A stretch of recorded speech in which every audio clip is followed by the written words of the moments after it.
I quietly moved my entire pension to a new account and didn't say a word to anyone.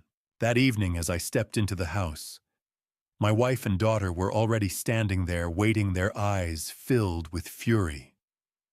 "What did you do with our money?" she screamed. I stood at the ATM like an idiot. I didn't push back. No explanations. I simply laid a thick stack of papers on the table. 47 pages of bank statements. Every transaction laid bare. Both of them froze, their faces turning bone white. "I'm incredibly grateful you're here with me today. Before we dive in, I'd love to know, how did you discover this story? Was it through a friend's recommendation, YouTube's suggestions, or perhaps you've been following along from the beginning? Drop a comment and let me know your journey here.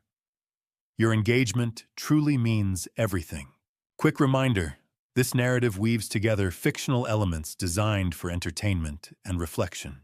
While names and places are imaginary, the lessons about boundaries, self-respect, and financial independence are genuinely valuable and worth considering. The pharmacy clerk looked at me with that apologetic smile people use when they're about to deliver bad news. I just handed her my card for a simple prescription refill, the same blood pressure medication I picked up every month. $47.50. She swiped the card, waited. Her smile flickered. "I'm sorry, sir. It's been declined. Insufficient funds." I stared at her, certain I'd misheard. My work jacket still smelled like coal dust and machine oil. I'd come straight from the mine, my shift ending just 30 minutes earlier. 12 hours underground, and now this. "But that can't be right," I said. "My paycheck deposited Friday." She glanced at the card reader, then back at me with genuine sympathy. "Would you like to try another card? This is the only one I have." I'd been carrying that card for 10 months, ever since Susan convinced me to put my paychecks into our joint account. "Simpler that way," she'd said. I pulled two 20s and a 10 from my wallet, emergency cash I kept for moments like this. The clerk processed it quickly. I took my prescription and walked out into the October cold, my mind already turning over the possibilities. A bank error maybe. Some computer glitch. The drive home should have been 15 minutes of unwinding, watching the Appalachian hills fade into dusk. Instead, it was 15 minutes of mounting dread. $3,400. That's what should have been sitting in the account after bills. The mortgage was paid off years ago. How does a card get declined on a $47 purchase? Sleep didn't come easy that night. I lay there listening to Susan's breathing beside me, steady and untroubled, while my mind chased numbers in the dark. Morning came cold and gray. I left the house before sunrise, telling Susan I needed to check something before my shift. She barely stirred. The credit union didn't open until 7, but I was parked in their lot by quarter to watching the minutes tick down. Angela Brooks had been handling my account for 3 years. When she unlocked the door and saw me waiting, she smiled, but I caught something shift in her expression. "Morning, Mr. Donnelly. Everything all right?" "Not sure yet," I said, following her inside. "My card got declined yesterday. I was hoping you could take a look at my account." She settled behind her desk, fingers moving across her keyboard. I stood there, work boots still dusty, aware of how out of place I probably looked. I spent my days in tunnels 950 feet below ground. Banking offices felt like foreign territory. Her professional mask slipped just for a second. "Your current balance is $147.83. The number hit me like a roof fall. My ears started ringing. That can't be right. My paycheck was... I stopped doing the math. $3,400 minus the usual bills. Should have been over $3,000 sitting there. "Can I see the transaction history last 10 months? Angela nodded. No questions asked. She clicked a few keys, and somewhere behind her, a printer whirred to life. The stack that emerged was thicker than I expected. She gathered the pages and handed them across the desk. 47 pages, she said quietly. Back in my truck, I couldn't bring myself to start the engine. The parking lot was filling up with morning traffic, people going about their normal business while my world tilted sideways. I opened the folder, spread the first page across my steering wheel. December transactions stared back at me in neat columns. Soul Cycle membership, $340. Online shopping Sephora, $287. Venmo transfer to someone named Derek Palmer, $500. Cash advance at 2:47 in the morning, $400. My hands started shaking somewhere around page 12. Breckenridge Lodge, $2,800 for a ski trip I never took. Another transfer to Derek Palmer, $1,500 this time, stamped 3:14 a.m. like someone was moving money in the middle of the night, hoping I wouldn't notice. Valley View Spa charges, $450 repeating month after month. By page 40, my fingerprints were leaving smudges. Coal dust permanently embedded under my nails, marking the evidence of where my money had gone. Every dollar on these pages I'd earned 950 feet underground. I'd breathed coal dust for it, damaged my hearing for it, felt my back give out a little more each year for it. I did the math the way miners do, practical and straightforward. 10 months of work, roughly 20 paychecks, $3,400 each more when I pulled overtime, maybe $80,000 total, give or take. The account showed $147.83. Someone had taken it all. A tap on my window jerked me back to the present. Marcus Lewis, one of my crew, stood there with concern written across his weathered face. Shift started in 40 minutes. I rolled down the window. "Stu, you okay, buddy?" The question seemed impossible to answer. I'd just discovered that someone had drained every penny I'd earned in 10 months. Someone who had access to my account. Someone who knew exactly how much I made and when I made it. "Not sure yet, Marcus. You need anything? Time to think. Time to figure out who'd been stealing from me. Time to decide what to do about 47 pages of proof that my life had been built on a lie I didn't know I was living." "Just need a minute," I said.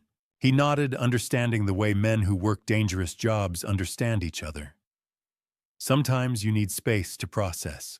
I sat in that truck for nearly 2 hours, reading through every page, hoping somehow the numbers would rearrange themselves into something that made sense.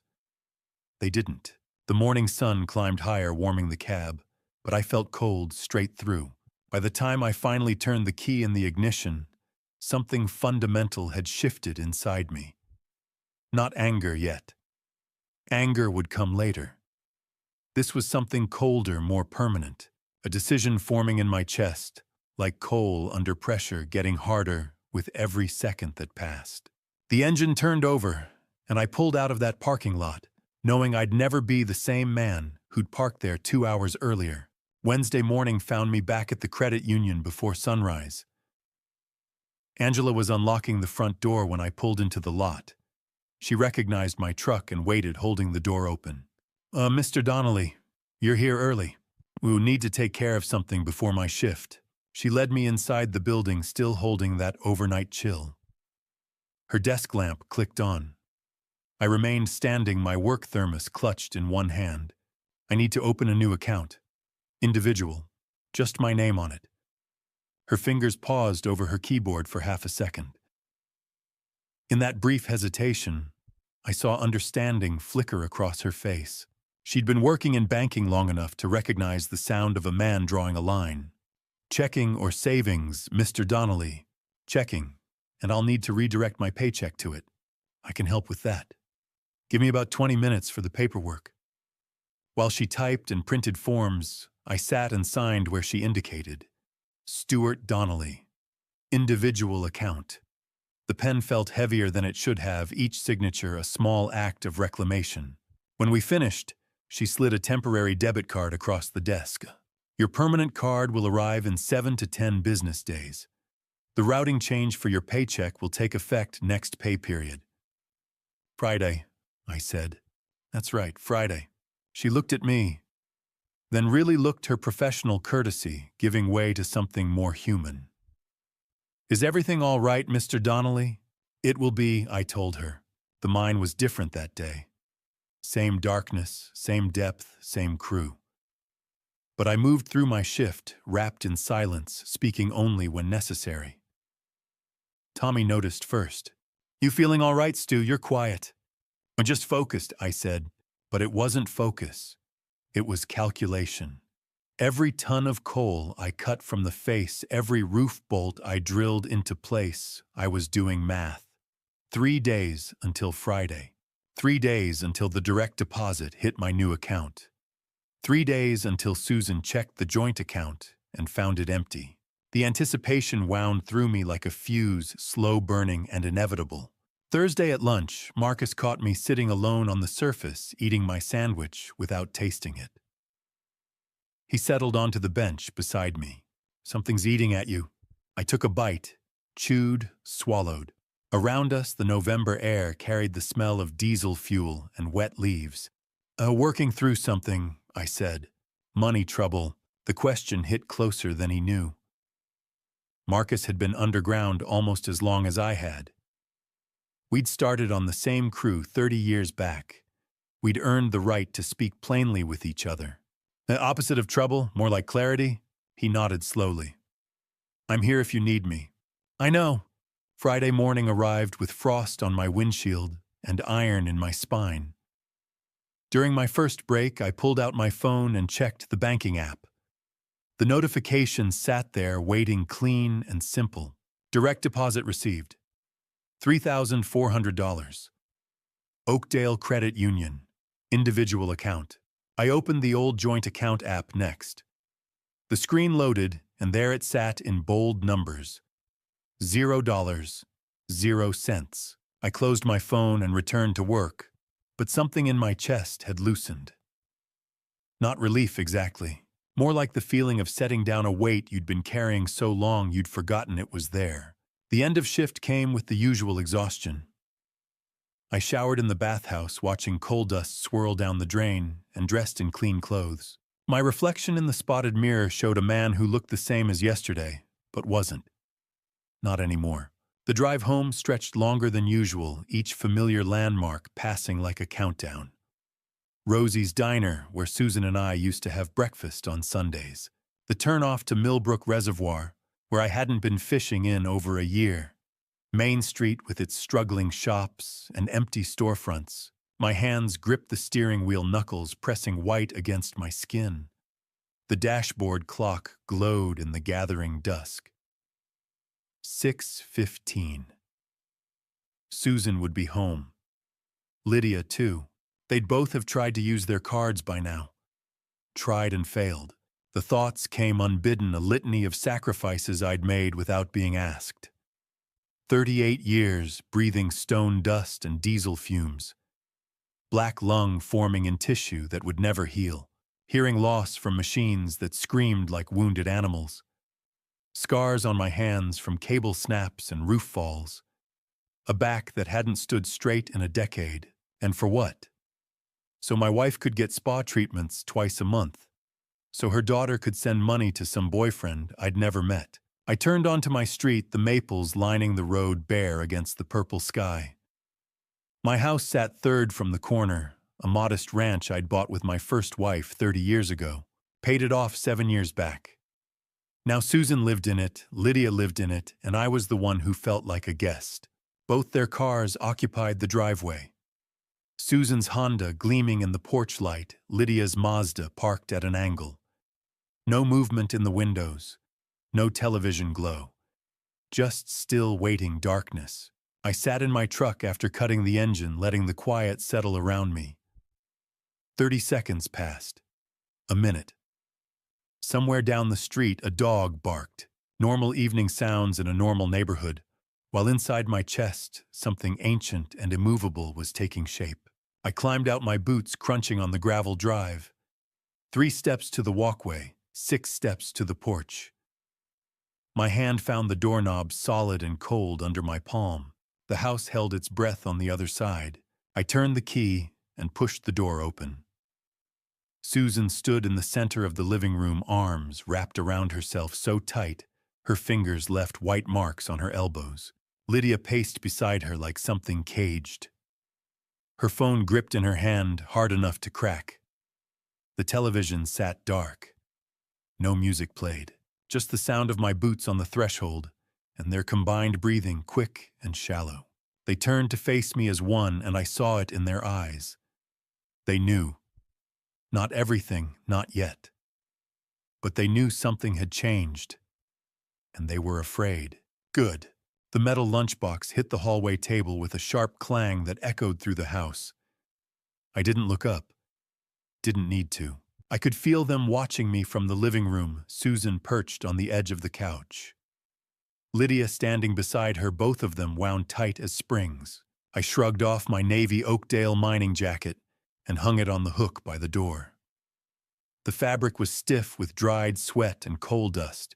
My hands were black up to the wrists. The cuffs of my jeans stained dark. I'd been underground for 12 hours, breathing recycled air through a respirator, and I smelled like it's sulfur diesel and damp rock. Susan stood up. Her yoga pants were spotless, her tunic freshly pressed. Her makeup was perfect lips, a careful shade of rose. Lydia had just showered. I could smell the vanilla body wash from across the room. Her hair was still damp-styled in loose waves, and she wore some kind of matching athleisure set that probably cost more than my work boots. Behind them, the living room looked like a showroom. The Peloton bike sat in the corner near the window, $2,400, according to the credit card statement I'd seen once, with a thin layer of dust on the seat. The designer chair leaned against the wall, still wrapped in plastic, the kind of ergonomic office furniture that runs $1,400 and never gets unwrapped. The flat-screen TV was enormous, at least 70 inches, mounted above the fireplace like some kind of shrine. Lydia's makeup was scattered across the coffee table, compacts, brushes, little pots of cream, with names I couldn't pronounce. Susan's voice cut through the silence. "What the hell did you do to the joint account?" Her hands were shaking. I stood at the bank like an idiot. "Are you trying to cut me and our daughter off?" Lydia stepped forward, thrusting her phone toward me. The screen showed the banking app, the balance in bold letters, $0. "Dad, what is this?" Her voice was high, accusing. "Where's the money?" I walked past them into the kitchen, filled a glass with water from the tap, drank it slowly. The refrigerator hummed. The clock on the wall ticked loud in the stillness. I remembered the day I'd agreed to the joint account. Susan had sat at this same table, her hand on mine, and said, "We're a family now. Families share everything." I'd believed her. Believed that was what you did when you loved someone. "I got a new card," I said. Susan's face went pale. "What?" "A new card, new account." I set the glass down carefully. "My paycheck goes there now." The silence that followed felt like the moment before a roof collapse, when you hear the timber groan and you know you've got seconds to move. 5 seconds. The clock ticked. The fridge cycled on. Then the explosion. "That's a joint account." Susan's voice cracked. "We agreed. You promised we'd share everything." "No," I said. "It's not." "What are you talking about?" Lydia was shouting now. "You can't just—" "I can." I looked at her, then at Susan. I did. Susan stepped closer, her voice dropping to something dangerous. "Stuart, we have bills. We have a life. You can't just, I've been paying for your life." My voice was steady, calm. "For 18 months, I've paid for everything. That's what families do." Susan's hands were fists at her sides. "That's what being married means." I almost laughed, almost. Instead, I walked to the window. Outside the driveway was neat, orderly. Susan's Honda CR-V, silver and spotless, barely 3 years old. The odometer read 16,300 miles the last time I'd checked, less than 5,000 miles a year. Lydia's Mazda, 3 cherry red, less than 2 years old, 11,200 miles. Both of them garaged, waxed, maintained. My Silverado was parked behind them. 208,000 miles. Rust on the wheel wells. a dent in the tailgate from where I'd backed into a loading dock 6 years ago. The driver's seat was held together with duct tape. "You want to talk about family?" I said, still looking out the window. "Let's talk about it. Tomorrow." "Tomorrow?" Susan's voice was shrill now. "No, we're talking about this now." I turned to face her. "I have a 5 o'clock shift. I've been underground for 12 hours. I'm going to bed." "Stuart, I'm being clear." I looked at her, then at Lydia. "We'll talk tomorrow, when I can show you the numbers." Lydia's mouth opened-closed. Susan's eyes were wide, searching my face for something, fear maybe, or guilt. She wouldn't find it. I walked to the stairs. My boots were heavy on the hardwood, each step deliberate. My shoulder ached where I'd been bracing a hydraulic jack all afternoon. My knees complained on every step. At the bottom, I paused, one hand on the railing. "Numbers," I said again. "Tomorrow." Then I climbed the stairs, walked into the bedroom, and closed the door. The latch clicked softly. Downstairs, I heard their voices rise again. Susan's sharp and panicked, Lydia's higher, angrier. I sat on the edge of the bed, unlaced my boots, and set them side by side on the floor. The voices blurred into background noise like the ventilation fans in the mine. I lay back, stared at the ceiling. Tomorrow I'd show them the 47 pages. Tomorrow they'd see the numbers. Tomorrow they'd understand. Tomorrow I'll open that 47-page folder and show them every single number. But before I reveal the total amount that disappeared over 10 months, comment the number you think below. $20,000, $50, 000. Or more than that, write your guess, so I know you're still following this story. Please note, the following story contains fictionalized elements added for illustrative purposes. If this content doesn't feel right for you, you're welcome to stop here. They didn't let me sleep. Around 8 o'clock, I heard footsteps coming up the stairs. I was lying on top of the covers, still in my jeans and flannel shirt, staring at the water stain on the ceiling. The voices downstairs had stopped half an hour ago. I'd heard a door slam, Lydia's room probably, and then nothing but the hum of the house settling into itself. The knock was soft, tentative. Susan's voice muffled through the door. "We need to talk, please." I sat up, clicked on the lamp. All right. When I opened the door, they were both standing in the hallway. Susan's makeup had smudged under her eyes. Lydia's arms were crossed, her jaw tight. "You can't just..." Susan's voice wavered. "We need to discuss this like adults." "Okay, downstairs, kitchen." We arranged ourselves around the kitchen table like opponents in a negotiation. Susan and Lydia on one side, me on the other. The overhead fluorescent light buzzed, harsh and unforgiving. Susan spoke first.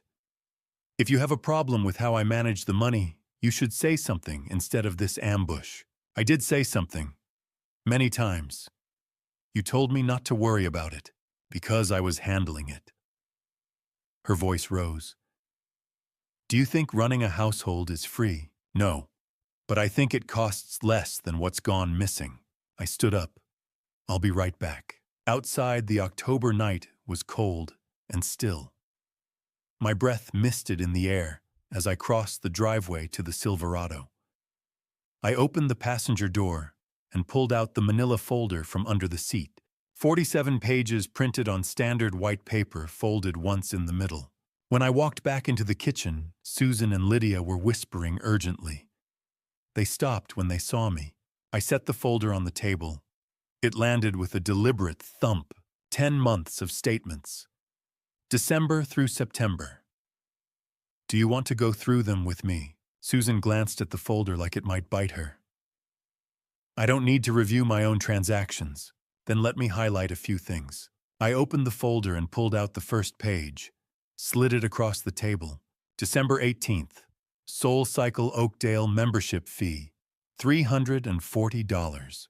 I pulled another page. December 19th.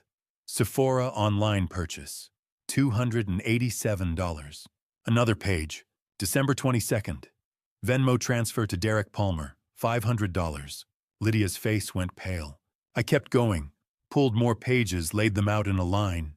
January 15th, Breckenridge Mountain Lodge, $2,800. Ski rental, $650. Lift tickets, $420.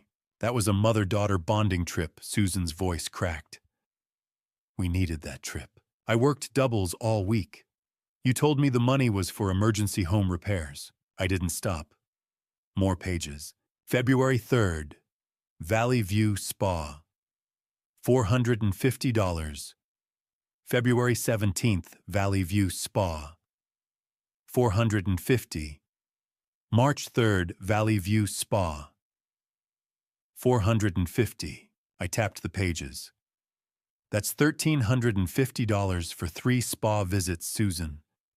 I paid $47.50 for blood pressure medication, and my card was declined. Lydia tried to redirect. Dad, you're cherry-picking. You're not showing normal stuff like groceries. I pulled another page. Groceries. Let's look. Whole Foods. Average $420 per week. That's $1,680 a month. For 3 people. Before you moved in, Lydia, Susan, and I spent $400 total per month. I pushed forward a stack of pages marked with yellow highlighter. These are the transfers to Derek Palmer. 18 transfers over 6 months. I read them off. 500, 800, 1,200, 600, 1,500. Total $16,400. Who is Derek Palmer, Lydia? Her jaw tightened. That's my business. It became my business when you used my money. Susan turned on her. Who the hell is Derek? He's my boyfriend. He needed help. Help with what I kept my voice even. There are 3 transfers that happened between 2 and 4 in the morning. I pulled out the last page. A sheet of paper with my handwriting columns of numbers neatly aligned. Total deposits 10 months, $80,000. Current balance $147.83. Total spent $79,852.17. Breakdown. Gambling and betting apps $6,200. Transfers to Derek Palmer $16,400. Shopping, clothing, beauty $24,800. Dining and entertainment $12,600. Spa and fitness $8,950. Ski trip plus other travel $10,900. Hours I worked underground $2,080. Value of each hour of my body $38.42. I slid the paper into the center of the table. Every dollar you spent, I earned 950 feet below the ground. Breathing coal dust, damaging my lungs, losing my hearing. This is what my sacrifice bought ski trips I wasn't invited to. A boyfriend I didn't know existed. Spa days while I worked overtime. Susan started crying. You're making me sound like a monster. I'm reading the numbers. If they sound like something to you, I didn't make that. Lydia stood up, furious. This is ridiculous. Parents have a responsibility to support their children. You're 26 years old, and you're not my daughter. Silence. You're Susan's daughter. I welcomed you into my home, but that doesn't make me an ATM. Susan tried to pivot, desperate now. Okay. We made mistakes. We spent too much. But we can fix this. We'll get jobs, pay you back. You already have a job, Susan. Part-time at the library. Where does your paycheck go? She didn't answer. Into your personal checking account. The one I don't have access to. Funny that. Susan gathered the pages with shaking hands, as if hiding them might erase the truth. Lydia stormed upstairs. The kitchen fell silent, except for the hum of the refrigerator I'd paid off 5 years ago. Tomorrow I'd tell them what happens next. Tonight I'd let the numbers speak. Saturday morning came with frost on the windows and clarity in my chest. I woke at 6, showered, put on clean clothes, jeans, and a flannel shirt that didn't smell like diesel and sulfur. Downstairs I made coffee. My coffee from the bag I'd bought with my own money 3 days ago and hidden in the back of the cupboard. By 7:30, I was sitting at the kitchen table with a steaming mug, a blank notebook, and a pen. The table was clean. The 47 pages were gone. Susan must have taken them upstairs. In their place, a single sheet of white paper waited. Footsteps on the stairs. Susan came down first, then Lydia a few minutes later. Both of them looked wrecked. No makeup, hair unbrushed, eyes swollen from crying or arguing or both. Susan stopped at the bottom of the stairs. "Stuart, can we talk about this like reasonable adults?" "That's why I'm here," I said. They sat across from me. Same seats as last night. Susan folded her hands on the table. "Last night was overwhelming, but we're a family. We can work through this." "We can," I said. "But under new terms." Her face tightened. "Terms, yes. Because what we had before didn't work." I picked up the pen, started writing as I spoke. "First, the situation is worse than the $80,000. Susan's voice was barely audible. "What do you mean, credit card debt? How much?" She hesitated. "I'm not asking as your husband," I said. "I'm asking as someone whose name might be on those accounts." Her answer came out in a whisper. "About 22,000. I didn't react. Just wrote it down. Joint account drained $80,000. Credit card debt $22,000. Total financial damage $102,000. Lydia's voice rose. "We didn't mean for it to get that bad." "Intention doesn't change the facts," I said. I kept writing. Then I turned the notebook toward them. "Here are your options," I said. "Option 1, you stay. But if you stay, you pay $1,100 a month in rent. That includes utilities. You buy your own groceries. You don't touch my accounts. You pay your own debts. And you have 21 days to decide." I paused, let that sink in. "Option 2, you leave. You find your own place. You manage your own finances. You get no further support from me." I tapped the notebook with the pen. "Today is day 1. The clock starts now." Lydia exploded.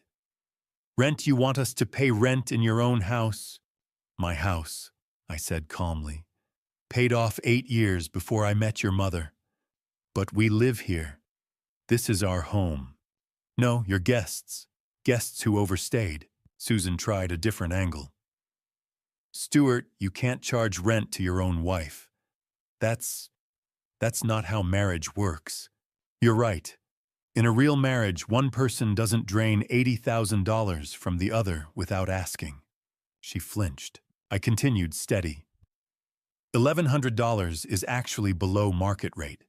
A 2-bedroom apartment in Oakdale runs $1,400, plus utilities, plus a deposit. I'm offering you below market rent in a house that's paid off. That's not cruelty. It's a business arrangement." "You're treating us like tenants." Susan's voice cracked. "I'm treating you like adults who need to take responsibility." Lydia turned to Susan. "Mom, can we even afford $1,100? Susan looked panicked. I make $900 a month at the library." "Then Lydia needs to contribute," I said. "Or you both need to find more work, or choose option 2. A memory flashed through my mind, unbidden but sharp. My father, also a coal miner, dead at 58 from black lung. Our last conversation in a hospital room that smelled like disinfectant and defeat. Son family means you lift each other up. But lifting someone up and being bled dry, those are 2 different things. Don't let anyone mistake your kindness for weakness." I blinked, came back to the present. "I've spent my whole life carrying weight," I said. "Underground, I carry roof bolts, drill equipment, the responsibility of keeping my crew safe. I thought carrying a family would be different, lighter, but it wasn't. You didn't treat me like family. You treated me like a resource to extract, like a coal seam." Susan started crying. "That's not fair. I cooked, I cleaned. Did you? When was the last time you made a meal that wasn't takeout I paid for?" She couldn't answer. I pushed the notebook across the table.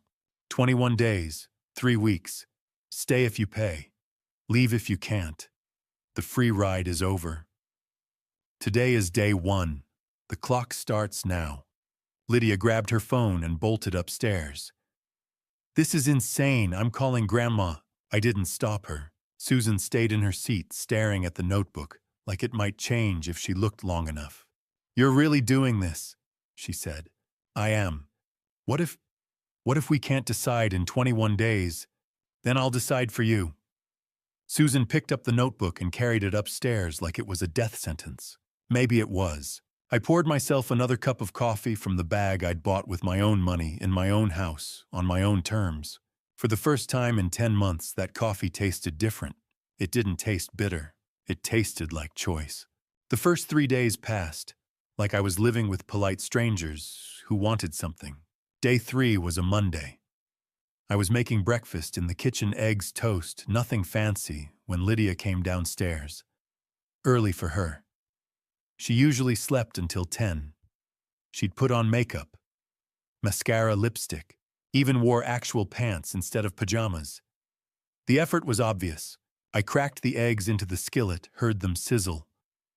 My hands moved on autopilot after 38 years of making breakfast before dawn shifts. Morning, Dad. Her voice was bright. Too bright. Sleep okay? Fine, I said. She leaned against the counter, trying to look casual. Listen, about Friday. Maybe we got off on the wrong foot. I flipped the eggs with the spatula, watched the whites set. We didn't start wrong. We just went too far in the wrong direction. She tried to read my face, found nothing. I mean, I could get a job. I was planning to anyway. That's smart, I said. So maybe you could reconsider the rent thing. No. One word. Door closed. She stood there for a moment, mouth open, mascara-lined eyes wide. Then she turned and went back upstairs. I heard her bedroom door close. Not quite a slam, but close. Day 4 was a Tuesday. I came home at 6:30 to a smell I hadn't expected cooking. Real cooking. Susan was in the kitchen actually making dinner. Beef stew, mashed potatoes, green beans. All the things I used to like. The table was set, plates, silverware, cloth napkins I didn't even know we owned. A candle in the center, not yet lit, but ready. She smiled when she saw me. Rehearsed. Practiced in the mirror, maybe. I made dinner. Your favorites. I thought we could eat together. Like a family. For half a second I almost said yes.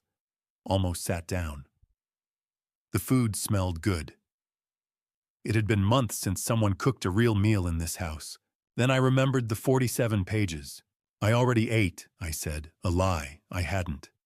But I made enough for, I'm going out to the workshop. I walked past the food, past the set table, past her carefully arranged attempt at normalcy. Out the back door. Ate a peanut butter and jelly sandwich in the workshop with the radio on. Classic rock station. Leonard Skynyrd singing Simple Man. The sandwich tasted better than any stew. Day 5, Wednesday, Susan tried the financial angle. I was sitting at the kitchen table with the newspaper, the classified section, looking at apartment listings out of curiosity. Seeing what $800 a month could get you in Oakdale. Not much. Susan came in dressed up. Blouse, slacks, low heels, interview clothes. Steward, I applied for jobs, full-time positions. I have an interview at the school district. I didn't look up from the paper. Good. That means we're trying. We're making an effort. I'm glad you're taking responsibility. She sat down across from me, folded her hands like she was in a business meeting. So maybe we could adjust the timeline. 21 days is too soon. It's 3 weeks. Enough time to make a decision. But if, Susan... I looked up, then met her eyes. The terms aren't negotiable. She opened her mouth, closed it, got up and left the room. Day 6 was Thursday. Lunch break underground, 950 feet down. The crew room was cramped, smelled like diesel and sweat and old coffee. The ventilation fans hummed overhead. Someone's drill was still running in the distance, a low, grinding sound that never quite stopped. Marcus sat with me on the metal bench. We ate in silence for a while. Bologna sandwiches, thermoses of coffee that had gone lukewarm. Heard around town your house has been eventful, home, Marcus said. Small town, people talk. You doing all right? Better than I have been in months. Marcus nodded slowly, took a sip of coffee, grimaced. Good. Real good stew. He took a bite of his sandwich, chewed, swallowed. Stared at the concrete wall for a moment. My ex-wife did something similar. Not as much money, maybe 10, 12,000, but same game. Made me feel guilty for noticing. How'd you get through it? So I stopped apologizing for having self-respect. I nodded. Slow, deliberate. Let that sink in. You're doing the right thing, Marcus added. Don't let anyone tell you different. Day 7, Friday evening, I hit my limit on shared space. I opened the refrigerator. Cold air washed over me, bright white lights spilling out. The shelves were a mess, half-empty containers, condiment bottles, things I didn't recognize. My Chinese leftovers from Wednesday gone. My milk half empty. It had been 3/4 full this morning. My deli turkey package opened, half the slices missing. I stood there with the fridge door open, cold air spilling out onto my work boots, the compressor humming. The light made everything look sterile, clinical. Made a decision, walked out to the workshop, found the masking tape and a black Sharpie marker in the toolbox. Came back to the kitchen, tore off strips of tape, wrote in block letters, Stewart's, do not touch, stuck them on everything that was mine. The milk carton, the eggs, half a dozen left. The deli turkey, 2 slices of leftover pizza wrapped in foil. The orange juice, even the butter, because why not? Pressed each label down, clear, visible, undeniable. Lydia came downstairs just as I was finishing the last one. Her hair was wet from the shower, wrapped in a towel. What the hell are you doing? Labeling my food, I said. Didn't stop. This is insane, who labels food in their own fridge. Someone who's tired of his food disappearing. She pulled out her phone, took a picture. The camera shutter sound was loud in the quiet kitchen. This is crazy. People need to see this. Go ahead, I said. Late that night, she posted the photo online. I didn't see it, but Susan told me about it the next morning, her voice tight with embarrassment. The caption was something about me labeling food like they were strangers. Toxic family drama. An emoji I didn't understand. She expected sympathy. The comments rolled in. He's right. You're 26, buy your own food. Sounds like you keep stealing his stuff. He's setting boundaries. I maybe respect his things.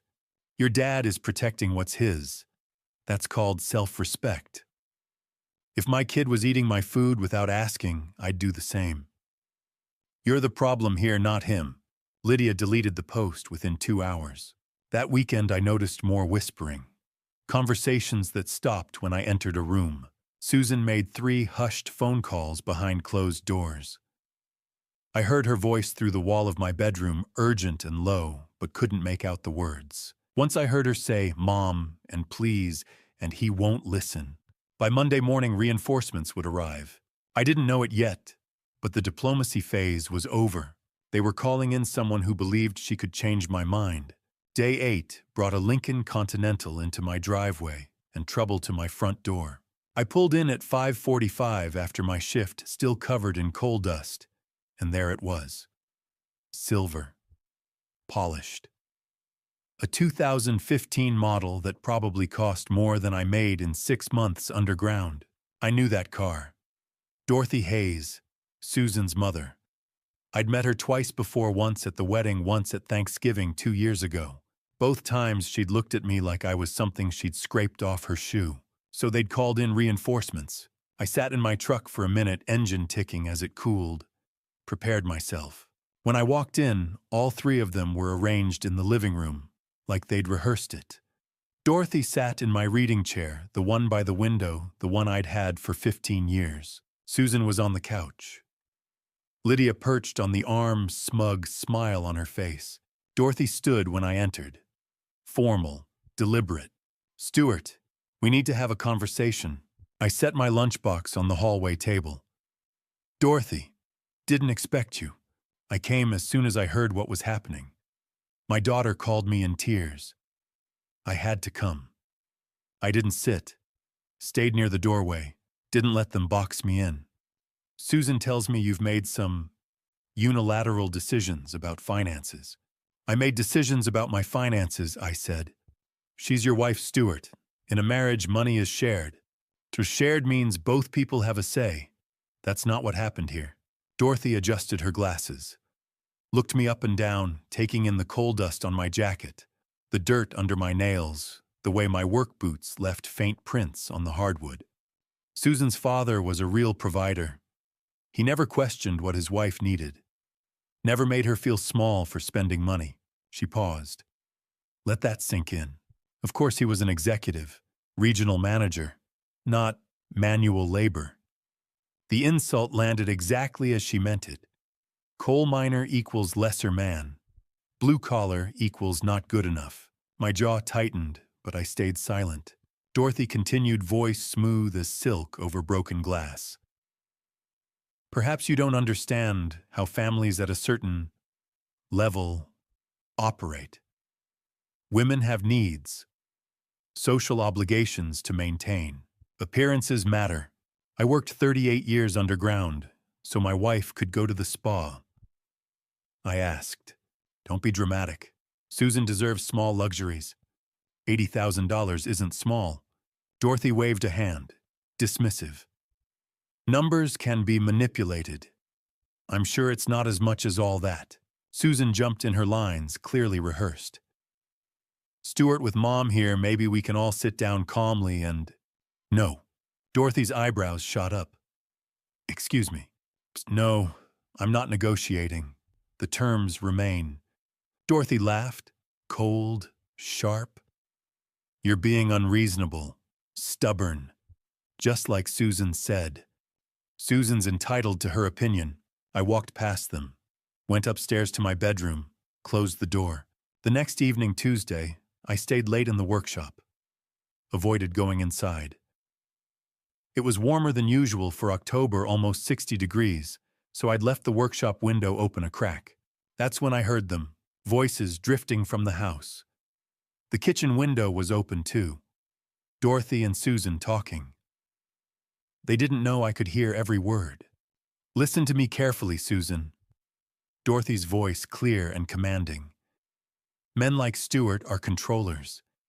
They use money as power, but he showed me the statements. Everything was right there. It doesn't matter. Don't let him see any more bills. Keep your cards separate. He'll ask. Then you tell him you've taken care of it. Men get emotional about numbers. Your father never knew about my casino trips.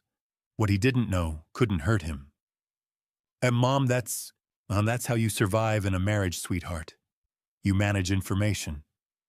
I stood frozen in the workshop, every word crystal clear. I felt disappointed, but not surprised.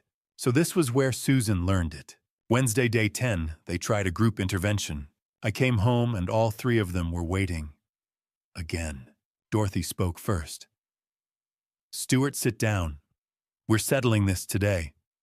There's nothing to settle. You have 11 days left to decide. This rent idea is absurd. Susan is your wife. Wives don't pay rent. And wives don't steal either, yet here we are. Dorothy sucked in a sharp breath. How dare you call my daughter a thief? What would you call taking $80,000 without permission? Marriage, I call it marriage. I looked at Susan.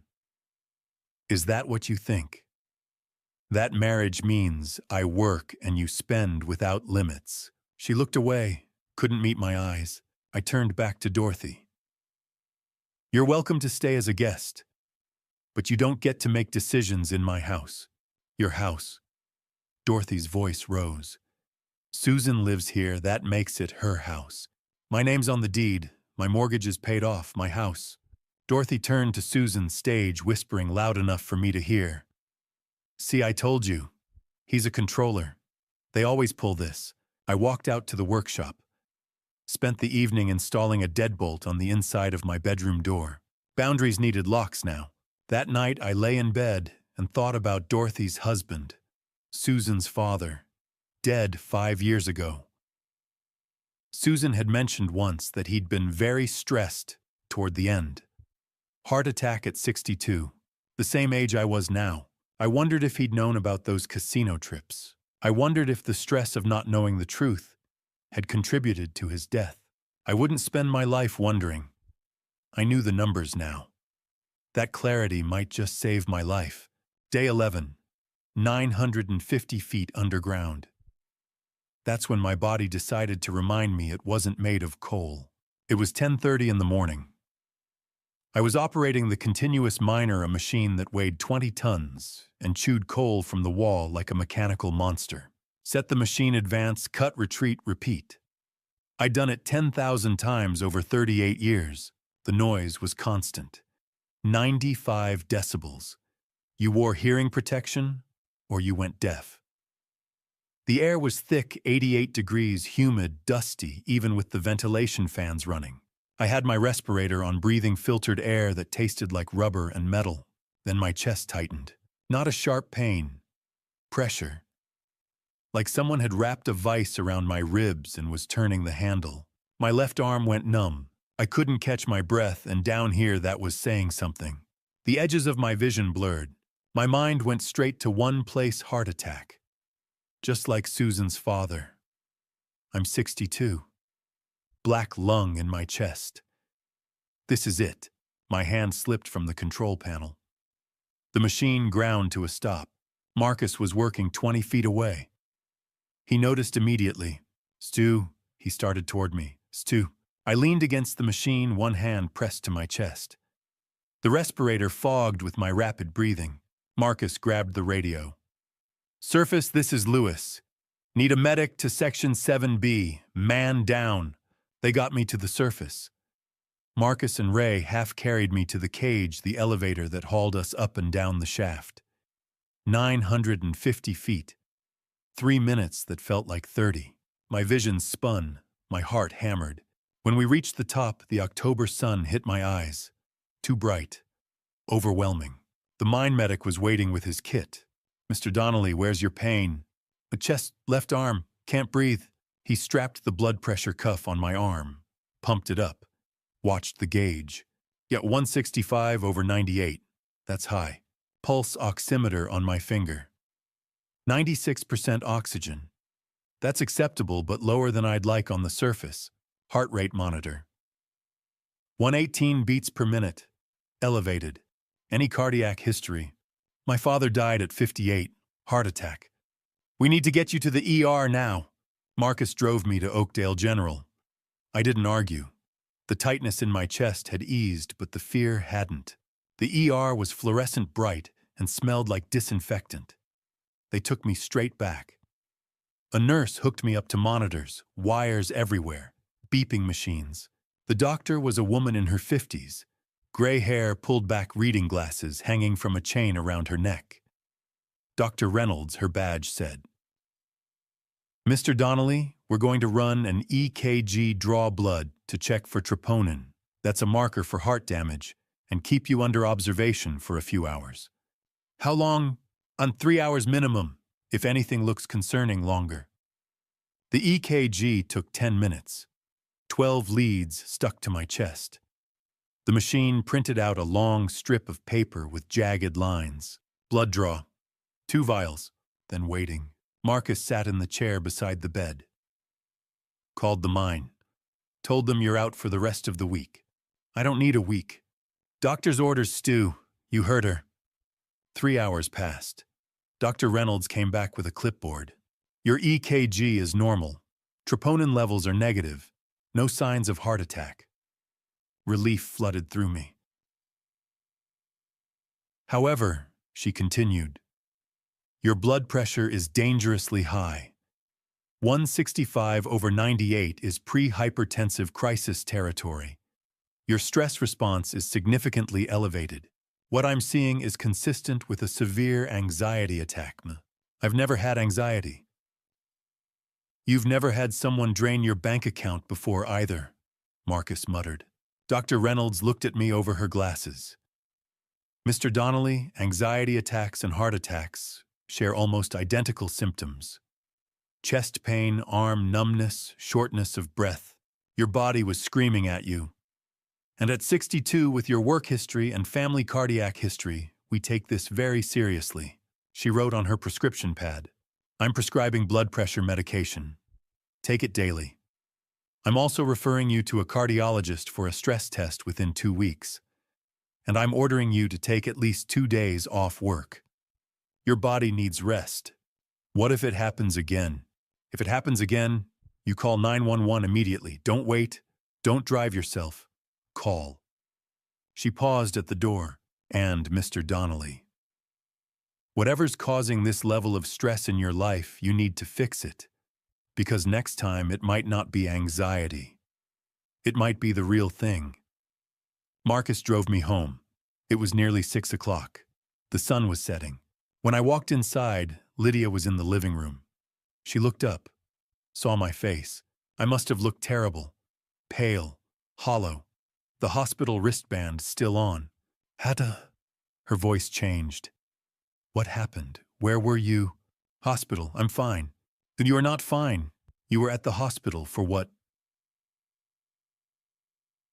I sat down on the couch, more like collapsed. Thought I was having a heart attack. Wasn't, just stress.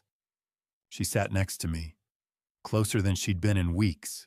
Dad, you're scaring me. Are you okay? Did they say you're okay? For a moment I saw her differently. Not the 26-year-old who'd spent $16,000 of my money on her boyfriend, but the 8-year-old I'd met the day I married Susan. The little girl who'd asked to go fishing with Uncle Stuart. The kid who'd said, "When I grow up, I want to be strong like you." She started crying. It looked real. Dad, please, I don't want to lose you. Daddy. She hadn't called me that in years. My hand moved toward my wallet. Instinct. The urge to fix things. To provide. To protect. Then the image flashed in my mind. 47 pages spread across the kitchen table. The numbers. $80,000. $16,400 to Derek Palmer. Transfers at 2:47 in the morning. The social media post. The photo of my labeled food in the fridge. The mocking caption. My hand stopped, pulled back. I'm okay, Lydia, thank you for asking. I'm scared, she said. About everything. The 21 days. Finding a place. How we'll afford. You should have been scared 10 months ago, before the first transfer to Derek. Her face changed. She realized I wasn't going to soften. My phone rang. Marcus. Oh, Stu just heard. Tommy got hurt. Section 5 tunnel. Roof bolt failed. Rock fell on his leg. They're airlifting him to Pittsburgh. How bad? Broken femur. Maybe worse. He's only 54, Stu. Been on our crew 20 years. Jesus. Well, that could have been any of us in that tunnel today. Could have been you this morning. I hung up, sat in silence. Tommy was 54. Broken leg. Maybe career ending. 20 years in the mine. What did he have to show for it? A body that only worked when it felt like it. Maybe a pension if he made it to 62. I was 62. Gave 38 years. Black lung in my chest. Hearing aids in my ears. Scars on my hands. And today, a hospital wristband. Dr. Reynolds' words echoed. Next time it might be the real thing. All that sacrifice. For what? So my wife could go to spas. So my stepdaughter could fund her gambling boyfriend. That night, I didn't install any new locks. I didn't write any new terms. I just sat in the workshop until midnight sanding a piece of pine that didn't need sanding. My hands knew what to do when my mind couldn't settle. Tommy would survive his injury. I'd survived mine. But we'd both been reminded time isn't infinite. And I wouldn't spend what I had left being a coal seam for someone to mine. Day 12. But really it was the first day I'd spent at home in years that wasn't a holiday or a snowstorm. Friday, day 11. I'd stayed home, Doctor's orders. I'd taken the blood pressure medication Dr. Reynolds prescribed, sat on the porch with coffee and let my body rest. Susan and Lydia had avoided me. The house was quiet. I'd needed that quiet. By Saturday morning, I felt steady, clear-headed. The tightness in my chest was gone. My hands no longer shook. 10 days gone, 11 to go. The math was simple. The conversations weren't. It was 9 o'clock Saturday morning. I was in the workshop sorting tools. Organizing things gave my hands something to do when my mind couldn't settle. The door opened. Susan stood there. No makeup. An old sweatshirt I'd seen her wear for yard work. She looked 60, not 52. "Stuart, please, can we talk?" I set down the wrench, turned to face her. "All right." She stepped inside, closed the door behind her. "Private conversation." Her voice was hoarse. "I can't take it anymore. Dorothy left this morning. She called me weak. Said I should have fought harder. Fought for what? For us. This marriage. For staying. You want to stay? I don't want to be thrown out like trash. You're being cruel, Stuart." I took a breath. This was the conversation we needed to have. "Susan, sit down." She sat on the workshop stool. I stayed standing. Not to dominate, to prepare. I want to be very clear about something," I said. "I'm not throwing anyone out. I'm ending a financial arrangement that didn't work." "It's the same thing." "No, it's not." I spoke slowly, deliberately. "Cruelty is draining someone else's paycheck for 10 months without asking. Cruelty is lying about where the money went every time they asked. Cruelty is letting your daughter's boyfriend live in someone else's house while they work 50 hours a week underground and never telling them." Her face went white. "Live in your... What are you talking about?" I kept going. "Cruelty is forging documents, gambling away someone else's retirement, mocking them on social media. I didn't do any of that. You did," she whispered. "I never meant to. Intention doesn't change impact." I grabbed my notebook, started writing as I spoke. "Let me show you what I'm actually proposing." I wrote out the numbers. Actual monthly costs if you stay here. Rent at market rate $1,400. Utilities, heat, electric, water, internet $280. Insurance and property tax, your share $150. Groceries $400. Total actual cost $2,230 per month. What I'm asking, $1,100 per month. What you save by staying $1,130 per month. I pushed the paper toward her. I'm asking for less than half the actual cost. That's not cruelty. That's mercy. She stared at the numbers. "But we don't have 1,100. Then that's your problem to solve. Get a full-time job, put Lydia to work, cut expenses, or find somewhere else. You're punishing us for being family." This was the moment. Family doesn't steal from each other, Susan. Family doesn't lie, hide, and manipulate. If what you and Lydia did isn't family behavior, it's exploitation. And I'm not punishing you. I'm protecting myself. My voice softened, but stayed firm. The Thursday I thought I was having a heart attack. Underground, 950 feet down. They took me to the ER, ran tests, kept me for 3 hours.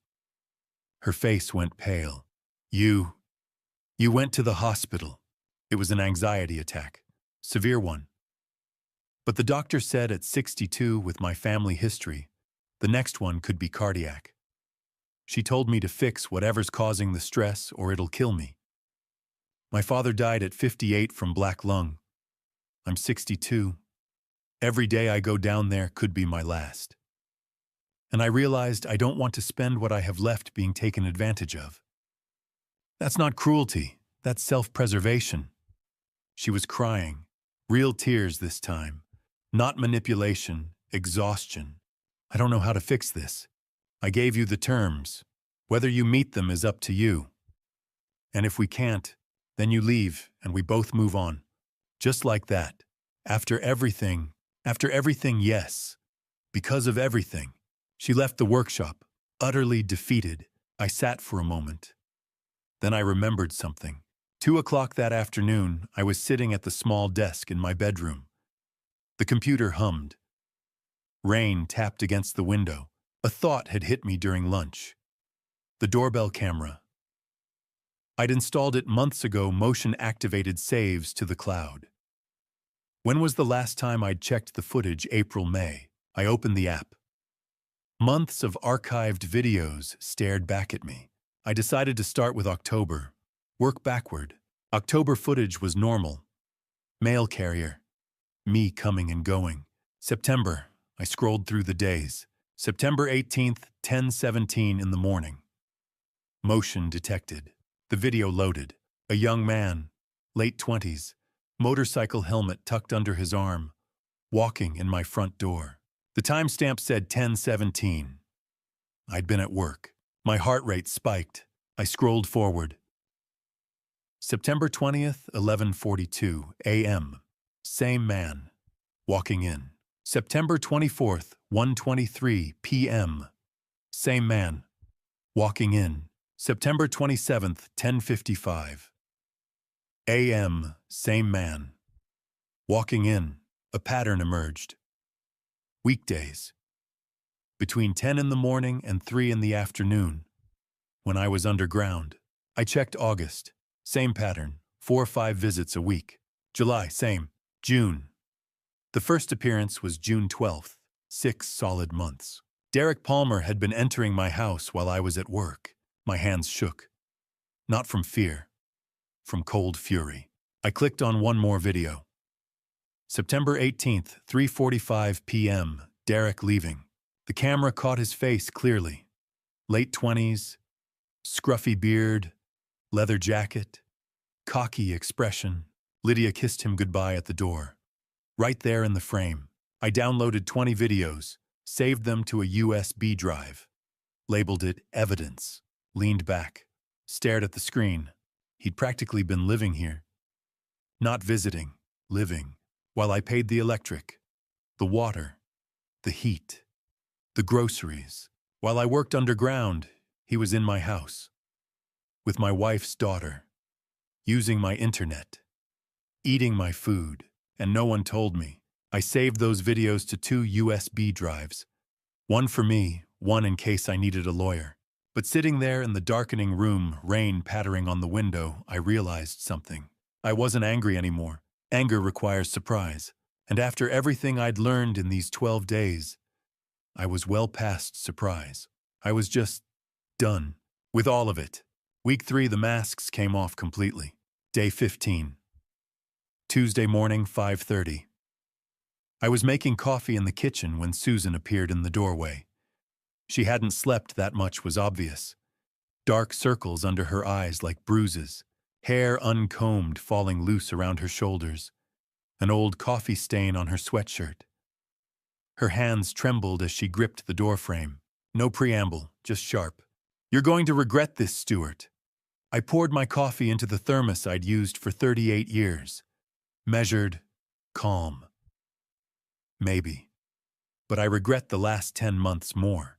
When you're alone in this big house eating dinner by yourself, you'll wish. "I've been eating alone for months, Susan. You just didn't notice." That afternoon, Lydia tried a different approach. She cornered me in the living room as I was heading to the workshop. Arms crossed. Defiant. She was pacing 3 steps one way, pivot 3 steps back. Her voice rising with each sentence. "You know what, fine. We'll leave. And everyone will know what you did." I stopped. Watched her. Waited. "What did I do? Abandoned your family, kicked us out over money." Feel free to tell that story. But you should probably mention the $80,000 part too. No one cares about that, then you have nothing to worry about. She opened her mouth, closed it, stormed upstairs. Day 16. Wednesday. Lunch break at the mine on the surface. The sun was weak through November clouds. I was sitting on a bench outside the equipment shed when my phone rang. Unknown number. Stuart Donnelly. Mr. Donnelly, this is Capital One Security. We're calling about suspicious activity on your account. I tensed, set down my sandwich. What activity? A request to add an authorized user, Susan Donnelly, and a request to increase your credit limit from $5,000 to $15,000. The request came in this morning at 9:43 a.m. My jaw tightened. Deny it. Remove her as an authorized user completely. Sir, she's your wife. She has legal rights to request. Remove her, now, and freeze any future requests from her phone number. A pause. Professional. Understood, sir. We'll process that immediately. Is there anything else we can help you with today? No, thank you. I hung up. Marcus was sitting nearby finishing his lunch. Bologna sandwich. Same thing he'd eaten for 20 years. Trouble. They tried to open more credit under my name. After everything, they're desperate. Desperate people do reckless things.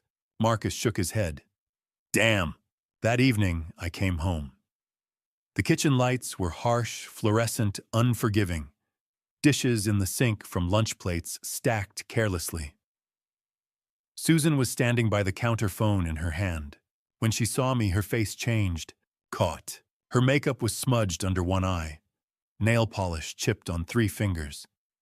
She looked like she was coming apart at the seams. The credit card company called you. They did. She switched to defiance. Raised her chin. We need that credit. We have expenses. Then use your credit. Mine's maxed out. Sounds like a pattern. She yelled. Actually yelled. Her voice echoed off the tile. You're sabotaging us, making it impossible on purpose. I kept my voice quiet. Steady. No. I'm just not subsidizing you anymore. Day 17, Thursday. I was in the hallway heading upstairs to change out of my work clothes when I heard Lydia on the phone in the living room. Her voice carried through the open door. Vanessa, hey, can I crash at your place for a few days? Things here are... A pause. Then Vanessa's voice tinny through the speaker.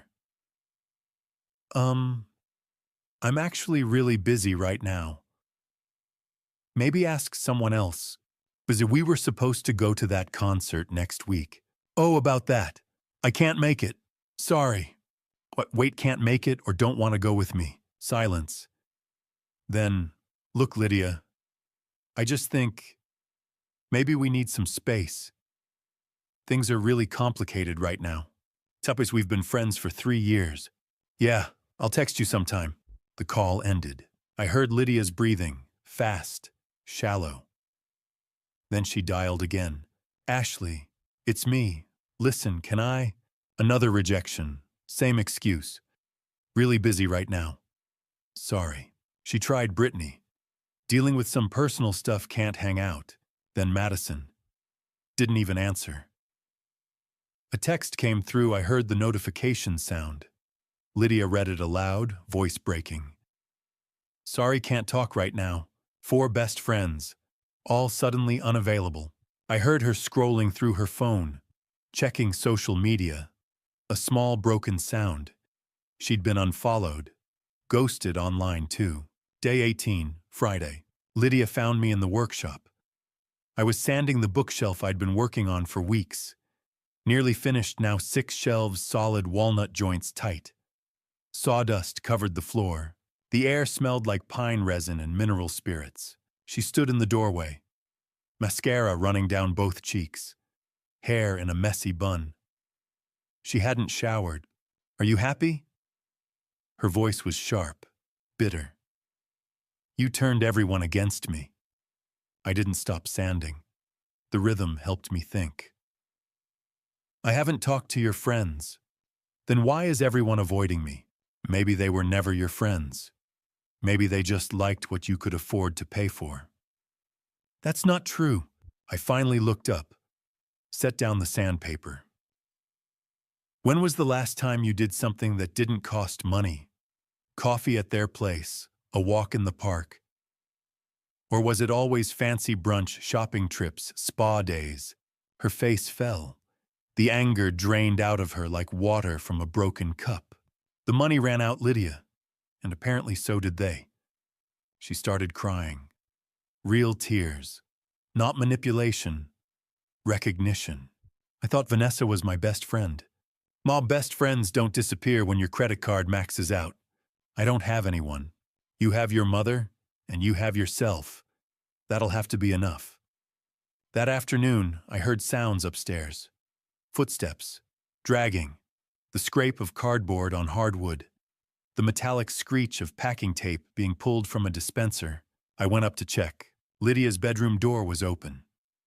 Empty cardboard boxes stacked against the wall, 6 or 7 of them different sizes. Labels in her handwriting on some clothes. Shoes. Makeup.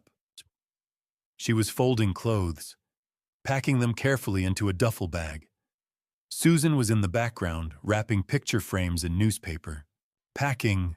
Lydia didn't look at me, kept folding. We don't have the money to stay. You know that. I know. You won. This wasn't about winning. Then what was it about? Survival. That night I heard more boxes being moved. Drawers opening and closing. The sound of tape. Susan's voice muffled, giving instructions. Lydia's footsteps back and forth across the ceiling. I checked Facebook Marketplace on my phone out of curiosity. There it was. The Peloton bike. Posted an hour ago. $1,800, like new. Must sell ASAP. The designer chair. $800, still in plastic. The 70-inch TV. $1,200, no scratches. They were liquidating. 3 days left. The countdown had become real. Day 19. A certified letter sits in my hand. Inside is something that will force me to decide whether to call the police or not. But before I reveal what Susan did comment, 1. If you think I should report it immediately. 2. If you think I should confront her first. Or 3. If you think I should stay silent for the sake of family. Let me know you're still here with that number. Please note this story contains details constructed to illustrate situations. If you feel uncomfortable, you can turn off the video right now. Day 19. The sound of packing tape echoed through rooms about to fall silent. It was Saturday, 10 o'clock in the morning. I'd gone out to buy trash bags, heavy-duty contractor grade, the kind that wouldn't rip when you stuffed them full. When I came back, the house had transformed. Cardboard boxes everywhere. Stacked in the hallway. Lining the living room wall. Brown, identical, anonymous. Some were sealed with tape. Others sat open, half filled with clothes, books, picture frames wrapped in newspaper. The Peloton bike was gone. Sold yesterday for $1,700. A stranger had come with a pickup truck and hauled it away while I was at the mine. The space where it had sat for months, gathering dust, mocking me every time I walked past, was just empty floor now. Clean rectangle on the carpet where the bike had blocked the sun. Susan and Lydia were upstairs. I could hear their voices, muffled, discussing what to keep, what to sell, what to leave behind. I set the trash bags on the kitchen counter. Walked through the living room. The designer chair was gone too. The 70-inch TV still mounted on the wall, but there was a note taped to the screen, sold, pickup, Sunday, 3 p.m. 12:30. I was making lunch turkey sandwich, nothing fancy, when I heard the doorbell. Mail carrier, certified letter, required signature. The return address made my stomach drop. Oakdale Mortgage Services. I hadn't had a mortgage in 8 years. I signed for it. Closed the door. Stood in the hallway holding the envelope. Upstairs, Susan laughed at something Lydia said. The sound felt wrong, out of place. I opened the envelope. Cash out refinance application. My name at the top. Property address correct. Loan amount requested $65,000. I scanned down to the signature line. Stuart Donnelly. But I'd never signed it. The handwriting was close. Someone had practiced. But the capital S was wrong too, looped. The double L in Donnelly slanted the wrong direction. Forged. Application date October 3rd, right in the middle of the 21-day countdown. They'd tried to refinance my house. The house I'd spent 30 years paying off, borrowed against it without telling me. $65,000 in cash.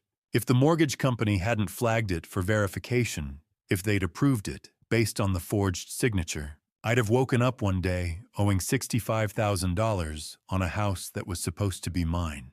My hands weren't shaking. That surprised me. I thought they would be. I was calm, cold, clear. 1:15. I called Brian Foster, the lawyer whose card Marcus had given me 3 weeks ago. I'd put it in my wallet and forgotten about it until now. He answered on the second ring. Foster and Associates. Why, Mr. Foster, this is Stuart Donnelly. I need legal advice. Go ahead, I told him. The whole thing. The $80,000. The 21-day ultimatum. And now this, the refinance application, the forged signature, the attempt to saddle me with debt I'd never agreed to. He was quiet for a moment. Then, Mr. Donnelly, what you're describing is mortgage fraud. That's a felony. Grand larceny. Forgery of a legal document. We're talking 2 to 7 years in prison if prosecuted. I figured. My advice: file a police report. Today. Even if you don't want to press charges, you need that report on record. It protects you. If they try anything else, if they use your name, your credit, your identity, you have documentation that you reported it. And if I do want to press charges, then you have grounds, strong grounds. But that's your call, not mine. I thought about that. I don't want revenge. I just want them gone. Then file the report. Keep the evidence. Let them know you have it. Sometimes that's enough. Thank you, Mr. Foster. Good luck, Mr. Donnelly. I hung up, looked at the letter again. $65,000. 2 o'clock. I went upstairs. Susan was in the bedroom folding clothes into a suitcase. She looked up when I walked in, saw my face, saw the letter in my hand. Her face drained of color. White, bloodless. Stuart, I held up the letter. Cash out refinance, $65,000, my signature. Except I never signed it. She opened her mouth, closed it, looked at the floor. Who did it, you or Lydia? Her voice was barely audible. We were desperate. We needed the money to stay, to pay the rent you wanted, to... Who did it? I did. Silence. It's our house, Stuart. I was just accessing our equity. It's my house. My name on the deed. My mortgage I paid off. And you tried to steal $65,000 by forging my signature on a legal document. I wasn't stealing, You were committing mortgage fraud. That's a felony, Susan. 2 to 7 years in prison. She sat down on the bed, hard, like her legs had given out. I talked to a lawyer an hour ago, I said. He told me to file a police report, create a record, protect myself. Her eyes went wide. You're going to have me arrested. I'm going to file a report. Whether I press charges is up to me. Stuart, please. I kept my voice level, calm. I'm not pressing charges. Not because you don't deserve it, but because I don't want the trouble. I don't want to spend the next year in courtrooms. I don't want to testify. I don't want any more of my life tied to yours. She started crying. Real tears, relief and shame mixed together. But hear me clearly, I said. If you're not gone by Monday morning, if you ever touch my name again, credit, mortgage, anything, I won't hold back. I'll prosecute. I'll use every piece of evidence I have. The bank statements, the doorbell footage. This. I held up the letter. Do you understand? She nodded. Couldn't speak. I left the bedroom. Went back downstairs. Called the Oakdale Police non-emergency line. Filed a report. Mortgage fraud attempt. Forged signature. They took my information. Said an officer would follow up Monday. I had enough evidence to destroy them legally. The bank statements showing $80,000 drained over 10 months. The doorbell camera footage of Derek Palmer entering my house dozens of times. The credit card fraud attempt from Wednesday. And now this documentary proof of forgery. I could have buried them. But sitting in the workshop that night, hearing them talk through the wall, Susan's voice low and tired, Lydia's responses short and bitter, I realized something. Revenge wouldn't get back 38 years underground. Revenge wouldn't restore the hearing I'd lost to 95 decibel machinery. Revenge wouldn't undo the black lung in my chest or the scars on my hands. Revenge is for people who still care enough to fight. I just wanted my house back. Monday, day 21. The deadline was no longer a threat. It was a release. I woke at 5:30, same as every workday, even though I'd taken the day off. Habit. 38 years of 5:30 alarms don't disappear overnight. Lay in bed listening, waiting. At 6:15, I heard the truck. A U-Haul. Diesel engine rumbling as it backed into the driveway. The beep, beep, beep of the reverse alarm. Then silence. Doors opening. Voices. Muffled. Tired. I got up, made coffee, stood at the kitchen window watching. Susan and Lydia were already loading. Early start. They'd probably been up since 4, packing the last boxes, taping down the lids, labeling them in Sharpie. At 8:30, another car pulled in. Dorothy's silver Cadillac. She got out, looked at my Silverado parked in its usual spot, and her face twisted into something contemptuous. She didn't knock, just walked straight to the truck and started helping. I went out to the workshop. The bookshelf was nearly finished. 6 shelves, walnut joints tight. I'd been working on it for 3 months, longer than I'd planned. But these past 3 weeks, every time I needed to think, I'd come out here and sand. The repetition helped. The sawdust and the smell of wood and the simple physical act of making something smooth. I could see the driveway through the window. Watch them load. Boxes, suitcases, garbage bags stuffed with clothes. The stand mixer Susan had bought 2 years ago, $400, used maybe twice. Picture frames, a lamp, the cheap bookshelf from Lydia's room that had never been assembled right, always leaning slightly left. They worked in silence. No talking. Just the sound of cardboard scraping against metal, the thud of boxes being stacked, the occasional grunt of effort. Dorothy did most of the heavy lifting. Susan looked exhausted, pale, hollowed out. Lydia kept her head down, arms full of hangers and dresses still on them, loading them into the back of the truck like she was sleepwalking. They left behind the furniture I'd had before Susan moved in. The couch I'd bought secondhand in 1998. The kitchen table with the wobbly leg. The dresser in the bedroom with the drawer that stuck. The chipped dishes in the cabinet, plain, white, serviceable, nothing fancy. At 2 o'clock, I made a sandwich. Turkey and mustard. Ate it standing at the workbench, still watching. By 2:45, the truck was loaded. Full. They'd closed the back door, secured it with a padlock. The 3 of them stood in the driveway talking. I couldn't hear the words, but I saw the gestures. Dorothy pointing at the house, Susan shaking her head, Lydia with her arms crossed, looking at the ground. Then Susan turned, walked toward the workshop. I set down the sandpaper, wiped my hands on my jeans. Waited. She knocked. 3 times. Soft. I opened the door. She stood there in a gray hoodie and jeans. No makeup. Hair pulled back in a ponytail. She looked 60, maybe older. "We're leaving," she said. "I know." A long pause. She looked past me into the workshop, at the bookshelf. The tools hung on pegboard. The neat stacks of wood scraps I saved because you never knew when you'd need a piece. "It didn't have to end this way," she said. "It didn't have to start this way either." Her jaw tightened, but she didn't argue. "I'm sorry," she said. "For the lies. For everything." I believed she was sorry. Sorry that it had come to this. Sorry that she'd lost. Sorry that she was 52 years old and moving into a one-bedroom apartment in the bad part of town with her daughter and whatever they could fit in a U-Haul truck. But I didn't think she was sorry for what she'd done. Just sorry she'd been caught.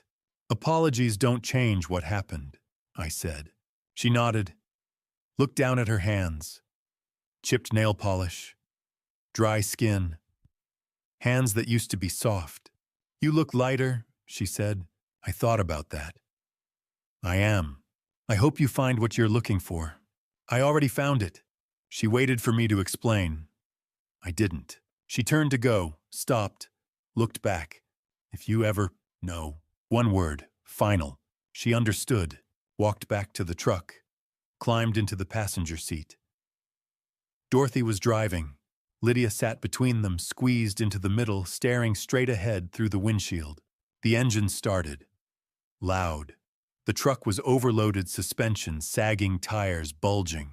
It lurched forward. Stopped. Dorothy adjusted something. Then it rolled. Down the driveway, onto the street. Left turn. Gone. I stood in the doorway of the workshop. Watched until I couldn't see it anymore. Listened until I couldn't hear it anymore. Then I walked back into the house. It felt different. Bigger. Emptier. But not in a bad way. In a way that made me notice the space, the volume of air, the light coming through the windows without anything blocking it. I walked through the rooms, the living room. The couch was still there, my couch, the one I'd bought 26 years ago, before Susan, before Lydia, before any of this. The coffee table I'd built in this same workshop. The bookshelf against the wall with my books. Westerns, mostly Louis L'Amour and Larry McMurtry. The TV was gone. Just the empty wall mount and the rectangle of darker paint where it had hung. The kitchen. My dishes in the cabinet. My coffee maker on the counter. The labels I'd put on the food in the refrigerator, Stewart's, do not touch, still there. I peeled them off, threw them in the trash, upstairs. Lydia's room. Empty. Marks on the wall where posters had been taped. Dust outlines where the dresser and the bed had stood.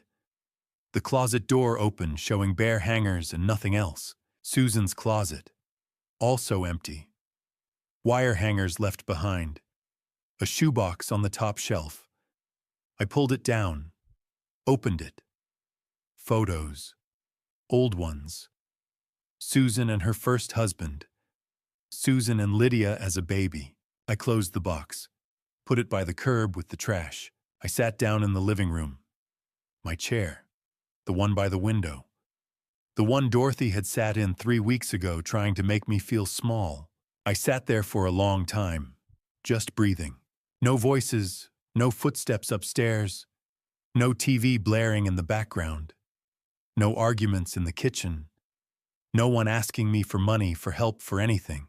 Just the old furnace kicking on. The hum of the refrigerator. The clock ticking on the wall, the same clock that had been there when I bought this house in 2001. I'd spent 3 weeks forcing this moment to happen. 3 weeks of boundary setting and confrontations and sleepless nights listening to them plot and scheme through the walls. Now that it was here, I didn't feel triumphant.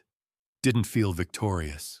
I felt open, like someone had thrown open the windows of a house that had been sealed too long. The air was cold.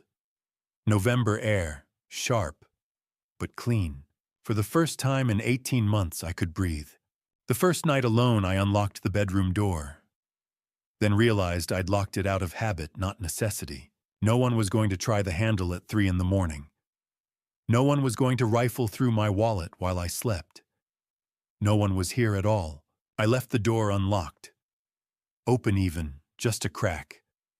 Let the air from the rest of the house flow through. Tuesday morning, day 22. I woke at 5:30, still couldn't break the habit. But instead of rushing to make coffee and get out the door, I sat at the kitchen table and watched the sun come up. Slow, orange light filtering through the bare trees in the backyard. I made breakfast, real breakfast. Bacon, eggs, toast. The whole house filled with the smell of bacon grease, sharp, salty, rich. Susan had hated that smell, said it lingered for days, so I'd stopped cooking it. Now I cooked a whole pound, ate it at the table, reading yesterday's newspaper, not hurrying. After breakfast, I opened the refrigerator. The labels were still there, the ones I'd written in Sharpie 3 weeks ago. Stewart's, do not touch. I peeled them off. One by one, balled them up, threw them in the trash. I didn't need boundaries anymore. The whole house was mine. Wednesday I called in sick to the mine. First time in 2 years. Spent the day in the workshop finishing the bookshelf. Sanded it smooth. Applied 3 coats of polyurethane. Let each coat dry. Sanded again between coats. By evening it was done. 6 shelves. Walnut. Tight joints. Smooth finish that caught the light. I stood back and looked at it. Felt something close to pride. Not the loud kind. Just the quiet knowledge that I'd made something good with my own hands. Thursday, Marcus called. You working Saturday? No, day off. I'm at Wanna-Go Fishing Millbrook Reservoir. Haven't been out there since September. I thought about it. Yeah, I'd like that. Saturday morning, 6 o'clock, I met Marcus at the reservoir. Cold, 40 degrees. Our breath misted in the air. We set up on the East Bank rods in the water thermoses of coffee, not talking much. After an hour, Marcus said, You look different. I'm different, how? Lighter. You smiled twice this morning. I haven't seen you smile in, hell, I don't know. Months. I thought about that. Reeled in my line, cast again. I didn't realize how heavy it was until I put it down. Marcus nodded. Understood without me having to explain. We fished until noon. Caught 3 bass and a catfish. Threw them all back. It wasn't about the fish. Sunday, I invited Marcus over for dinner. First time I'd had anyone in the house since Susan left. We grilled steaks on the back porch. Drank beer, sat in the living room. My couch, my coffee table, my bookshelf with my books. Place feels different, Marcus said. It is different. You gonna stay here or sell it? Stay. It's mine. Paid for. Why would I leave? Marcus raised his beer. To staying. I clinked bottles with him. To staying. Monday, day 28. Exactly 1 week since they'd left. I was in the workshop planning a piece of oak for a side table I'd been thinking about when my phone rang. Unknown number. I almost didn't answer. But something made me pick up. Hello. Silence, then Stuart, Susan's voice. But different. Smaller. Quieter. I'd never heard her sound like this. What do you want, Susan? We need help. I set down the plane. Wiped my hands on my jeans. I told you. We're done. I know. I know you did. But Stuart, we're in a bad place.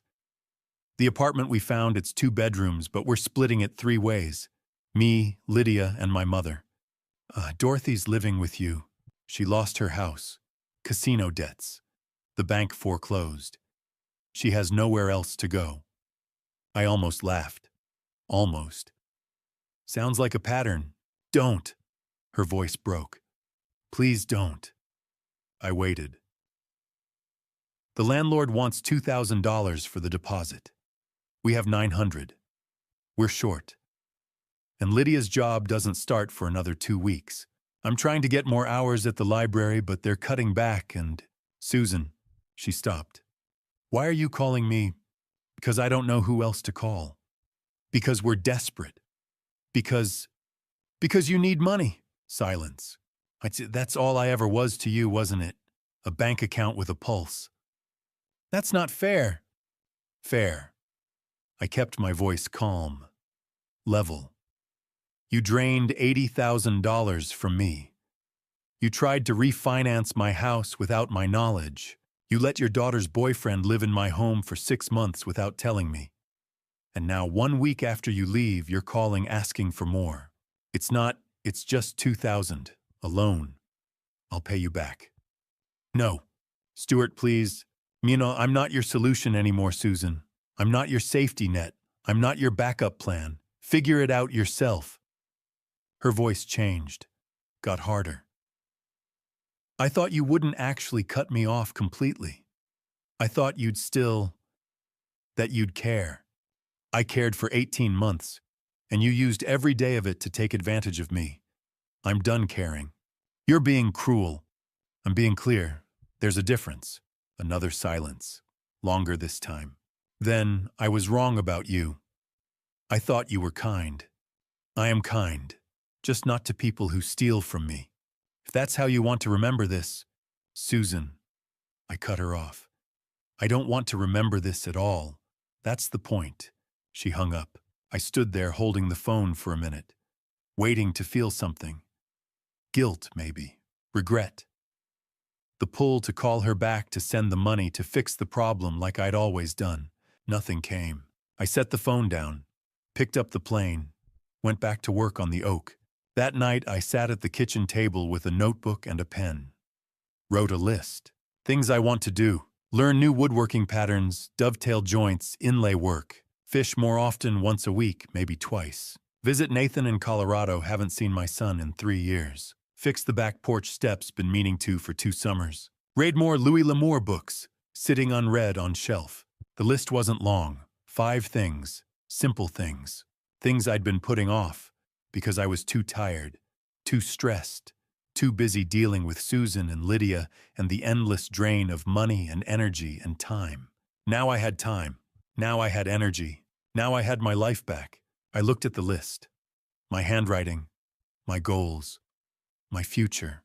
This was what freedom felt like. Not flashy, not triumphant. Just mine. Day 35. I thought the hard part was behind me. Then Derek Palmer's motorcycle appeared in my driveway. It was Tuesday evening, the first week of December, and the air had that sharp bite that comes with frost settling on bare ground. The sun had dropped behind the ridgeline about 20 minutes earlier, leaving the sky a dull orange fading to gray. I had just pulled my Silverado into the driveway after a quick run to the grocery store, 2 plastic bags in hand, containing the basics, milk, eggs, bread, and a pound of decent coffee. The kind of shopping I could do without checking a bank balance or wondering if someone else had already drained the account. I was halfway to the front door when I heard the engine. Not the smooth hum of a car, but the deep, aggressive rumble of a motorcycle. I turned and saw him. Black Harley-style bike leather jacket zipped to the collar, no helmet. He rolled into my driveway like he owned it. Cut the engine and swung one leg over the seat with the kind of casual arrogance that told me he'd done this before. Derek Palmer, 28 years old, scruffy beard, the same face I'd seen on my doorbell camera for 6 months. The same guy who'd received $16,400 of my paycheck in the middle of the night. He didn't smile. He didn't need to. His presence was the message. I set the grocery bags on the porch steps and stayed where I was, 10 feet between us, my keys still in my hand. The driveway gravel crunched under his boots as he walked toward me, hands in his jacket pockets, breath misting in the cold air. "You Stuart Donnelly?" he asked, though he already knew the answer. "I am." "You're the guy who kicked Lydia and her mom out with nowhere to go." I kept my voice level. I gave them 3 weeks' notice and clear terms. They chose not to accept them. Derek took another step forward.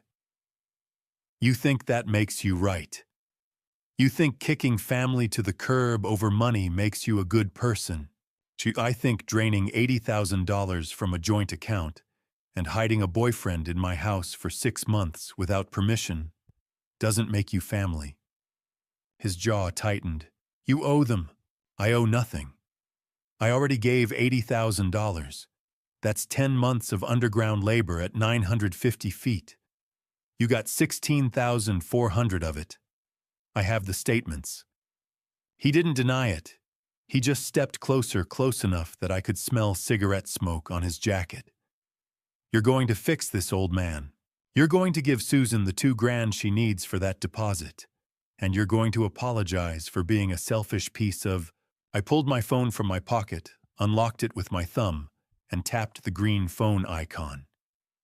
Derek stopped mid-sentence. "What are you doing?"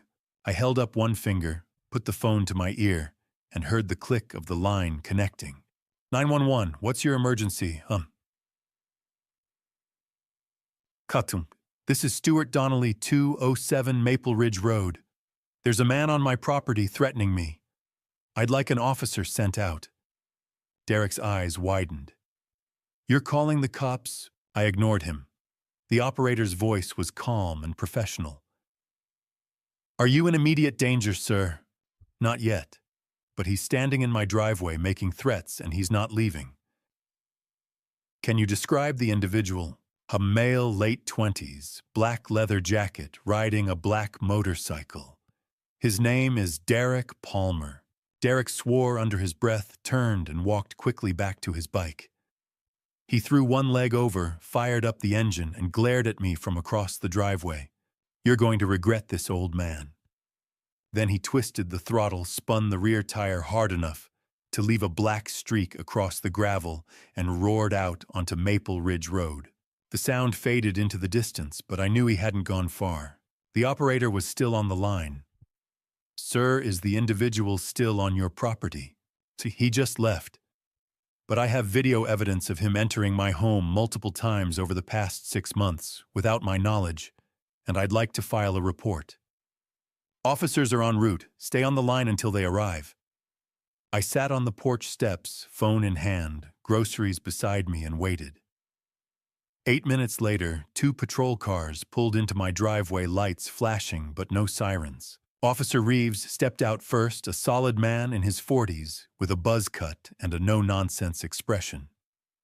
Officer Carter followed, younger, sharper, a notebook already in her hand. "Mr. Donnelly," Reeves asked. "That's me. You called about a threatening individual, Derek Palmer. He showed up uninvited, demanded money, and threatened me when I refused." Carter flipped open her notebook. "Has he been here before?" "Not since I discovered he'd been living in my house for 6 months while I was at work. I have doorbell footage from June through September showing him entering and leaving." Reeves raised an eyebrow. "You have that footage available?" "On my phone, cloud stored. I can show you right now." I pulled up the app, scrolled back to June 12th, and played the first clip. Derek entering through the front door at 10:17 in the morning, Lydia kissing him goodbye at 3:45. Reeves watched silently. Carter wrote. "How much did he take?" Carter asked. $16,400 in transfers. I have the bank statements inside." Reeves nodded. "We'll need copies of those. And we'll need a formal statement about tonight's threat." I gave them everything: the timeline, the transfers, the doorbell footage, the joint account drain, the forged mortgage application. By the time we finished, it was 7:30. "You should file for a PFA order," Reeves said. "Protection from abuse. It'll prohibit him from coming within 500 feet of you or your property. Given the evidence you have, it'll likely be granted within 48 hours. Where do I file?" "The county courthouse. Tomorrow morning, first thing. Bring this footage and the statements." I thanked them. They left. I stood in my driveway under the floodlight watching the taillights disappear down Maple Ridge Road. Then I texted Marcus. "Need backup." His reply came 30 seconds later. "On my way. Bring coffee." He arrived at 7:45, stayed until 9, and we didn't talk much. We didn't need to. Sometimes presence is enough. After he left, I locked every door, double-checked the cameras, and set the restraining order paperwork on the kitchen table for tomorrow morning. The threats were over. Now the healing could begin. December became January. January became March. The seasons changed, and so did I. The house still felt too big. Some mornings the silence too loud, but it was a different kind of silence now. Not the tense walking on eggshells quiet of the last 18 months. This was the kind of silence where I could hear myself think again, where I could breathe without calculating the cost. The first Wednesday in December, Marcus convinced me to join him at Rosie's Diner for coffee. 6:30 in the morning, an hour before our shift. Inside, the air smelled like bacon grease and burnt coffee, and a group of men occupied the long corner booth near the window. Former miners and factory workers, and one retired truck driver. Marcus made 7, I made 8. Earl, the oldest, looked up when we walked in. White hair, thick glasses, suspenders over a flannel shirt. He gestured to the empty seat beside him. Stuart Wright, heard you're newly single. Small towns, everyone knows everything. I sat down. That's right. Rough time. It was. It's better now. Earl nodded once and poured me coffee from the pot on the table.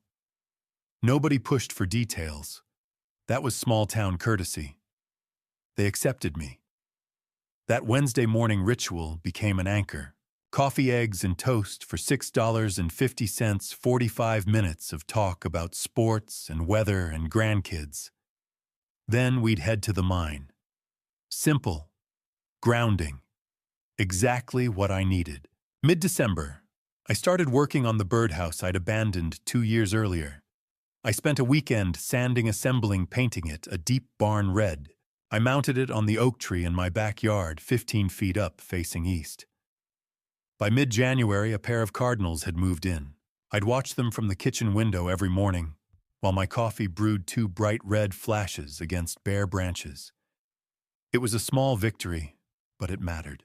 Late December, I checked my bank balance out of habit. The number on the screen stopped me cold. $4,200. The first time I'd been over $4,000 in 10 months. I stared at it for a long moment. $3,400 paycheck minus $1,800 in expenses left $1,600 in savings every month. No mysterious withdrawals. No 2 in the morning cash advances to someone I'd never met. Just my money sitting where I left it, growing slowly and steadily. Christmas came. I spent it alone, and it was a choice, not loneliness. I made a small turkey breast, mashed potatoes with real butter, and watched It's a Wonderful Life on the old television. Marcus had invited me to his daughter's house for dinner, but I'd declined. I wasn't ready for family chaos yet. But I appreciated the invite. January marked month 3. I called the credit card company on the 15th and told the woman on the phone I wanted to pay off the full balance. $8,000 in charges I hadn't made. She processed the payment. 2 minutes later, my balance read 0. 1 card down, 1 to go. My credit score started climbing. 680 in December. 695 by the end of January. Small steps, but forward. Saturday fishing trips with Marcus became routine. We'd meet at Millbrook Reservoir at 8 in the morning, thermoses of black coffee and bologna sandwiches wrapped in wax paper. We'd catch bass, admire them, release them back into the cold green water. Sometimes we talked. More often, we sat in comfortable silence. One Saturday in late January, Marcus glanced over at me. "You're smiling more, Stu." I hadn't noticed. "Am I?" "Yeah, it's good." February. I did something I hadn't done in years. I treated myself. $220 on new work boots. Timberland, steel toes, good quality leather. I didn't feel guilty. It was my money. My choice. I'd been wearing painful boots for 2 years, saving money for a household that never saved anything for me. That realization didn't make me angry anymore. It just made me sad for the man I'd been. That same week, I bought an $18 ribeye steak, the kind with good marbling and a thick cut. I grilled it on my back porch, cooked it to medium rare, and ate it at my dining table with Beethoven's Sixth Symphony playing softly from the old radio.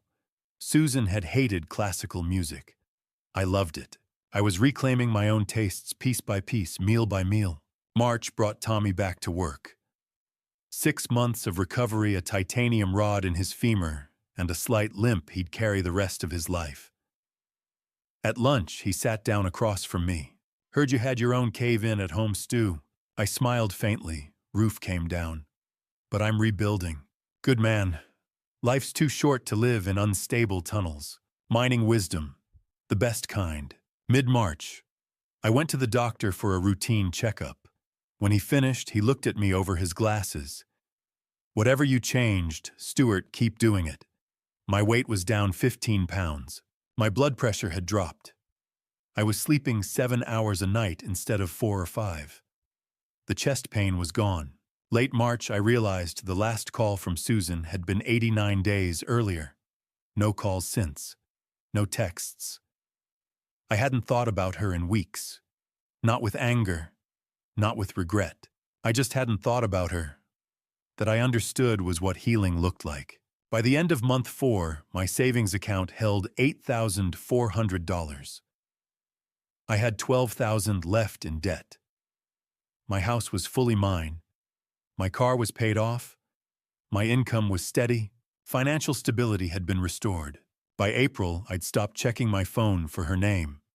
Stopped rehearsing conversations that would never happen. The wondering had been replaced by knowing.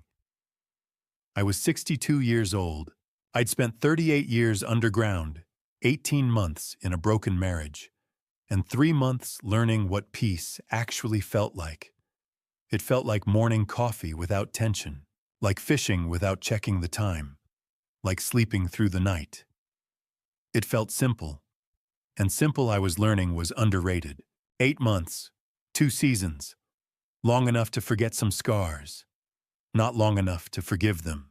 It was a Saturday afternoon in June, the kind of warm summer day where the breeze comes through the open workshop door and carries the smell of fresh-cut grass.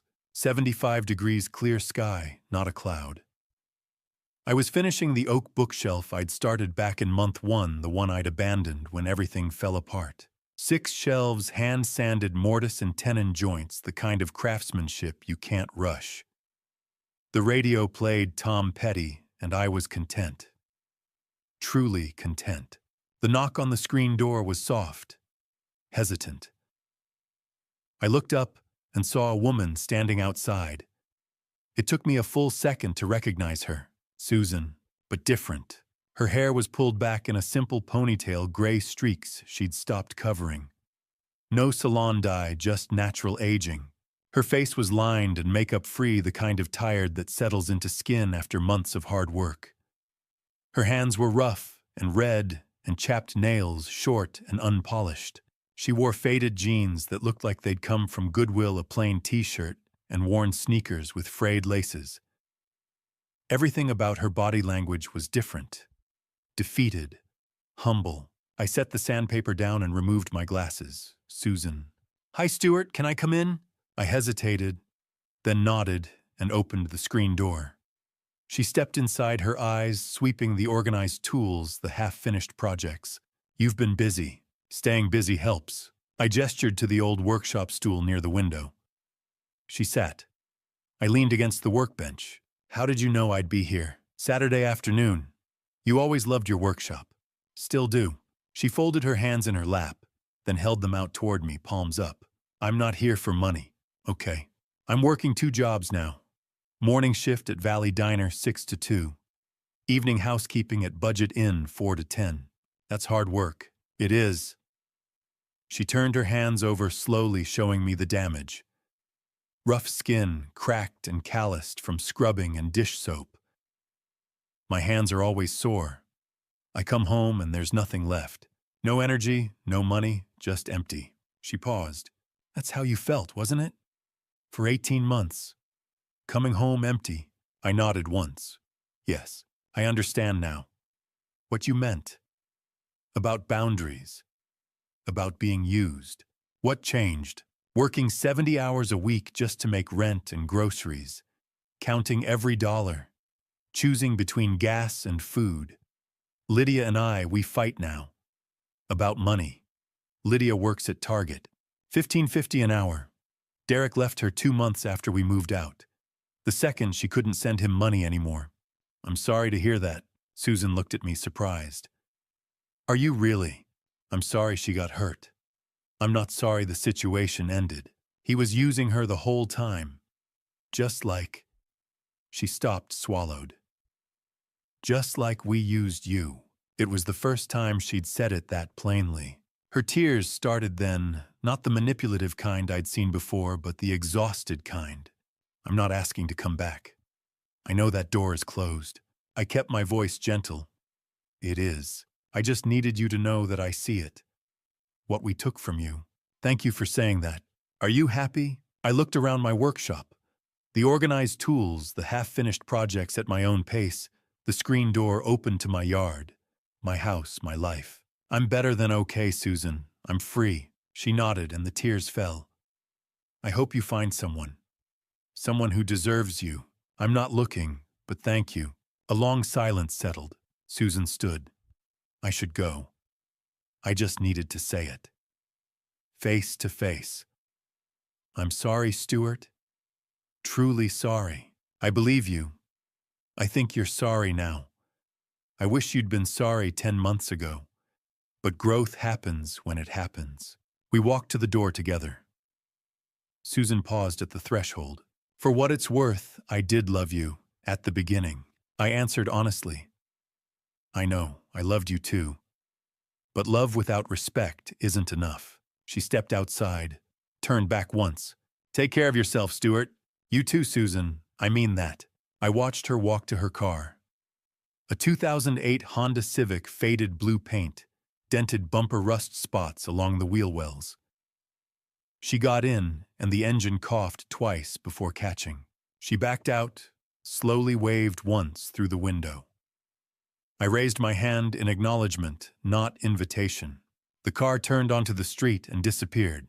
I returned to the workbench, picked up the sandpaper, and went back to the bookshelf. My mind was already back in the present moment. Susan was already past tense. I finished the bookshelf that evening.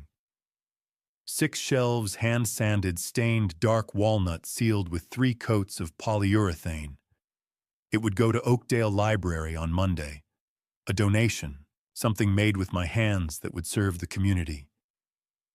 Susan had come to say goodbye. I'd let her. We'd both needed it. But as I ran my hand over the smooth wood grain one last time, I realized something. I'd already said goodbye to her months ago. Today was just her catching up. October again. 1 year since the card was declined. 1 year since everything changed. Wednesday morning, 5:45. I woke naturally, no alarm, and sat on the edge of my bed, with my feet flat on the cool wood floor. I stretched my back, felt the familiar ache that 38 years underground had carved into my spine. My knees creaked when I stood. I reached for the hearing aids on my nightstand and fitted them into both ears. My body wasn't new. It wasn't healed, but I was rested. Deeply, truly rested in a way I hadn't been in years. I walked barefoot to the kitchen and made coffee the way I always did. Dark roast, 2 sugars, the smell filling the quiet house. I carried the mug out to the front porch and sat on the swing I'd repaired back in March. 6 o'clock. Sunrise. The temperature hovered around 48 degrees, cold enough that frost covered the grass in a thin white sheet. The cardinals were at the birdhouse, the same pair I'd been watching since January, or maybe new ones. Mrs. Peterson walked her golden retriever past my house, and she waved. I waved back. Small town rhythm, familiar, good. I sat there with my coffee and thought about 1 year ago today. The pharmacy, the card declined. The confusion, the embarrassment, the beginning of awareness. If someone had told me then where I'd be now sitting on my own porch, in my own quiet, would I have believed it? Probably not. But here I was. 6:30. I drove to Rosie's Diner. The Wednesday coffee group was still going strong, had been for nearly a year now. Earl, Marcus, Pete, Doc, Johnny, Ray. They looked up when I approached, and Earl gestured to the empty chair they always left for me. Stu, how's the week treating you? Can't complain. You, grandkid's birthday this Saturday. Big party at the house. You're invited if you want to come. Appreciate it. I'll think about it. I probably wouldn't go. I still wasn't ready for the chaos of family gatherings, but I appreciated the invite. That mattered. We ordered coffee, eggs, toast. $6.50, same as always. The conversation moved easily. The Steelers game, the upcoming election, someone's truck breaking down. Normal. Grounding. Exactly what I needed. When we finished, Marcus and I walked out together. Fishing Saturday. 8 a.m. See you there. 7:30 to 6 o'clock, I was underground. Mine number 7, seam depth, 950 feet. The same crew. Tommy fully recovered now from his broken leg. Big Pete Ray, a few others. The work was the same. Drilling, loading coal, setting roof bolts. Coal dust in the air, noise at 95 decibels, the humid heat. But the feeling was different. When the shift ended and I drove home, I wasn't bracing for tension. I wasn't calculating how much money might be missing or what argument might be waiting. I was just going home. To my space, my peace. At 4:45, I stopped at Oakdale Pharmacy. Blood pressure medication refill, $47.50. The same pharmacy from 1 year ago. The same clerk behind the counter. She rang up the prescription and I handed her my card. A different card now. My individual account. The machine beeped. Approved. Have a good evening, Mr. Donnelly. You too. A small victory. But it still mattered. 1 year ago, that card had been declined. Today, it went through without a hitch. Full circle. I arrived home at 6:15 and entered through the back door. The house was quiet, but it was the content kind of quiet. I made dinner. Grilled chicken breast, roasted vegetables. I ate at the dining table with a Mozart piano concerto playing softly and the newspaper spread in front of me. No rush. No one asking when I'd be done. Just me, my meal, my time. Before bed, I checked my bank account.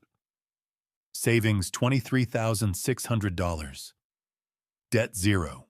The last credit card had been paid off in July, and my credit score had climbed to 735. Financial stability had been fully restored. The last call from Susan had been 4 months ago, back in June. No calls since. Lydia, no contact.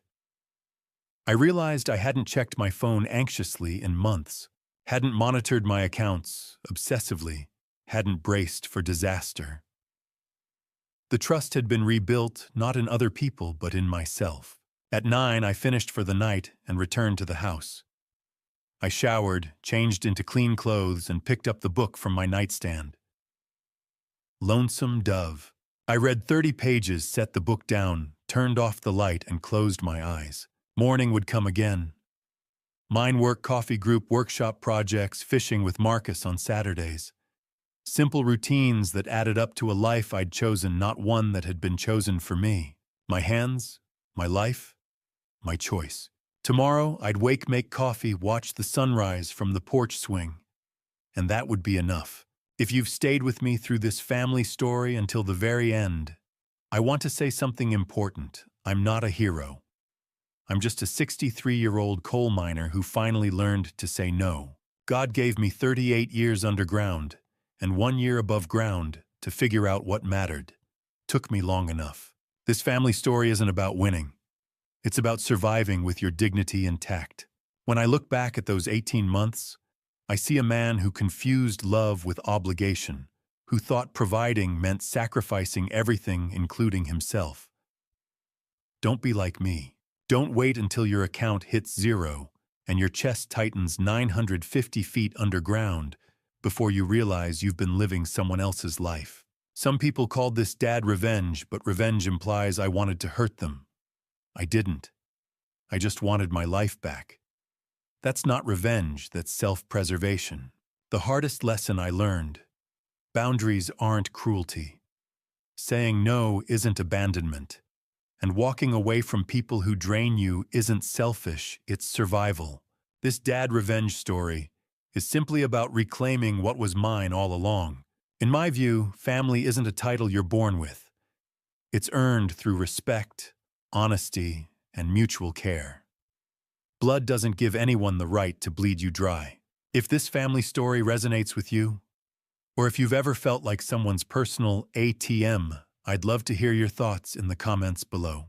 Share this dad revenge journey with someone who needs to hear it, and subscribe to this channel for more honest conversations about life boundaries and finding peace. Thank you for listening all the way to the end. I appreciate every one of you. A word of caution: upcoming stories may contain fictional elements crafted for educational purposes. If this content doesn't suit you, feel free to explore other videos that better match your preferences. Take care of yourselves. You're worth it.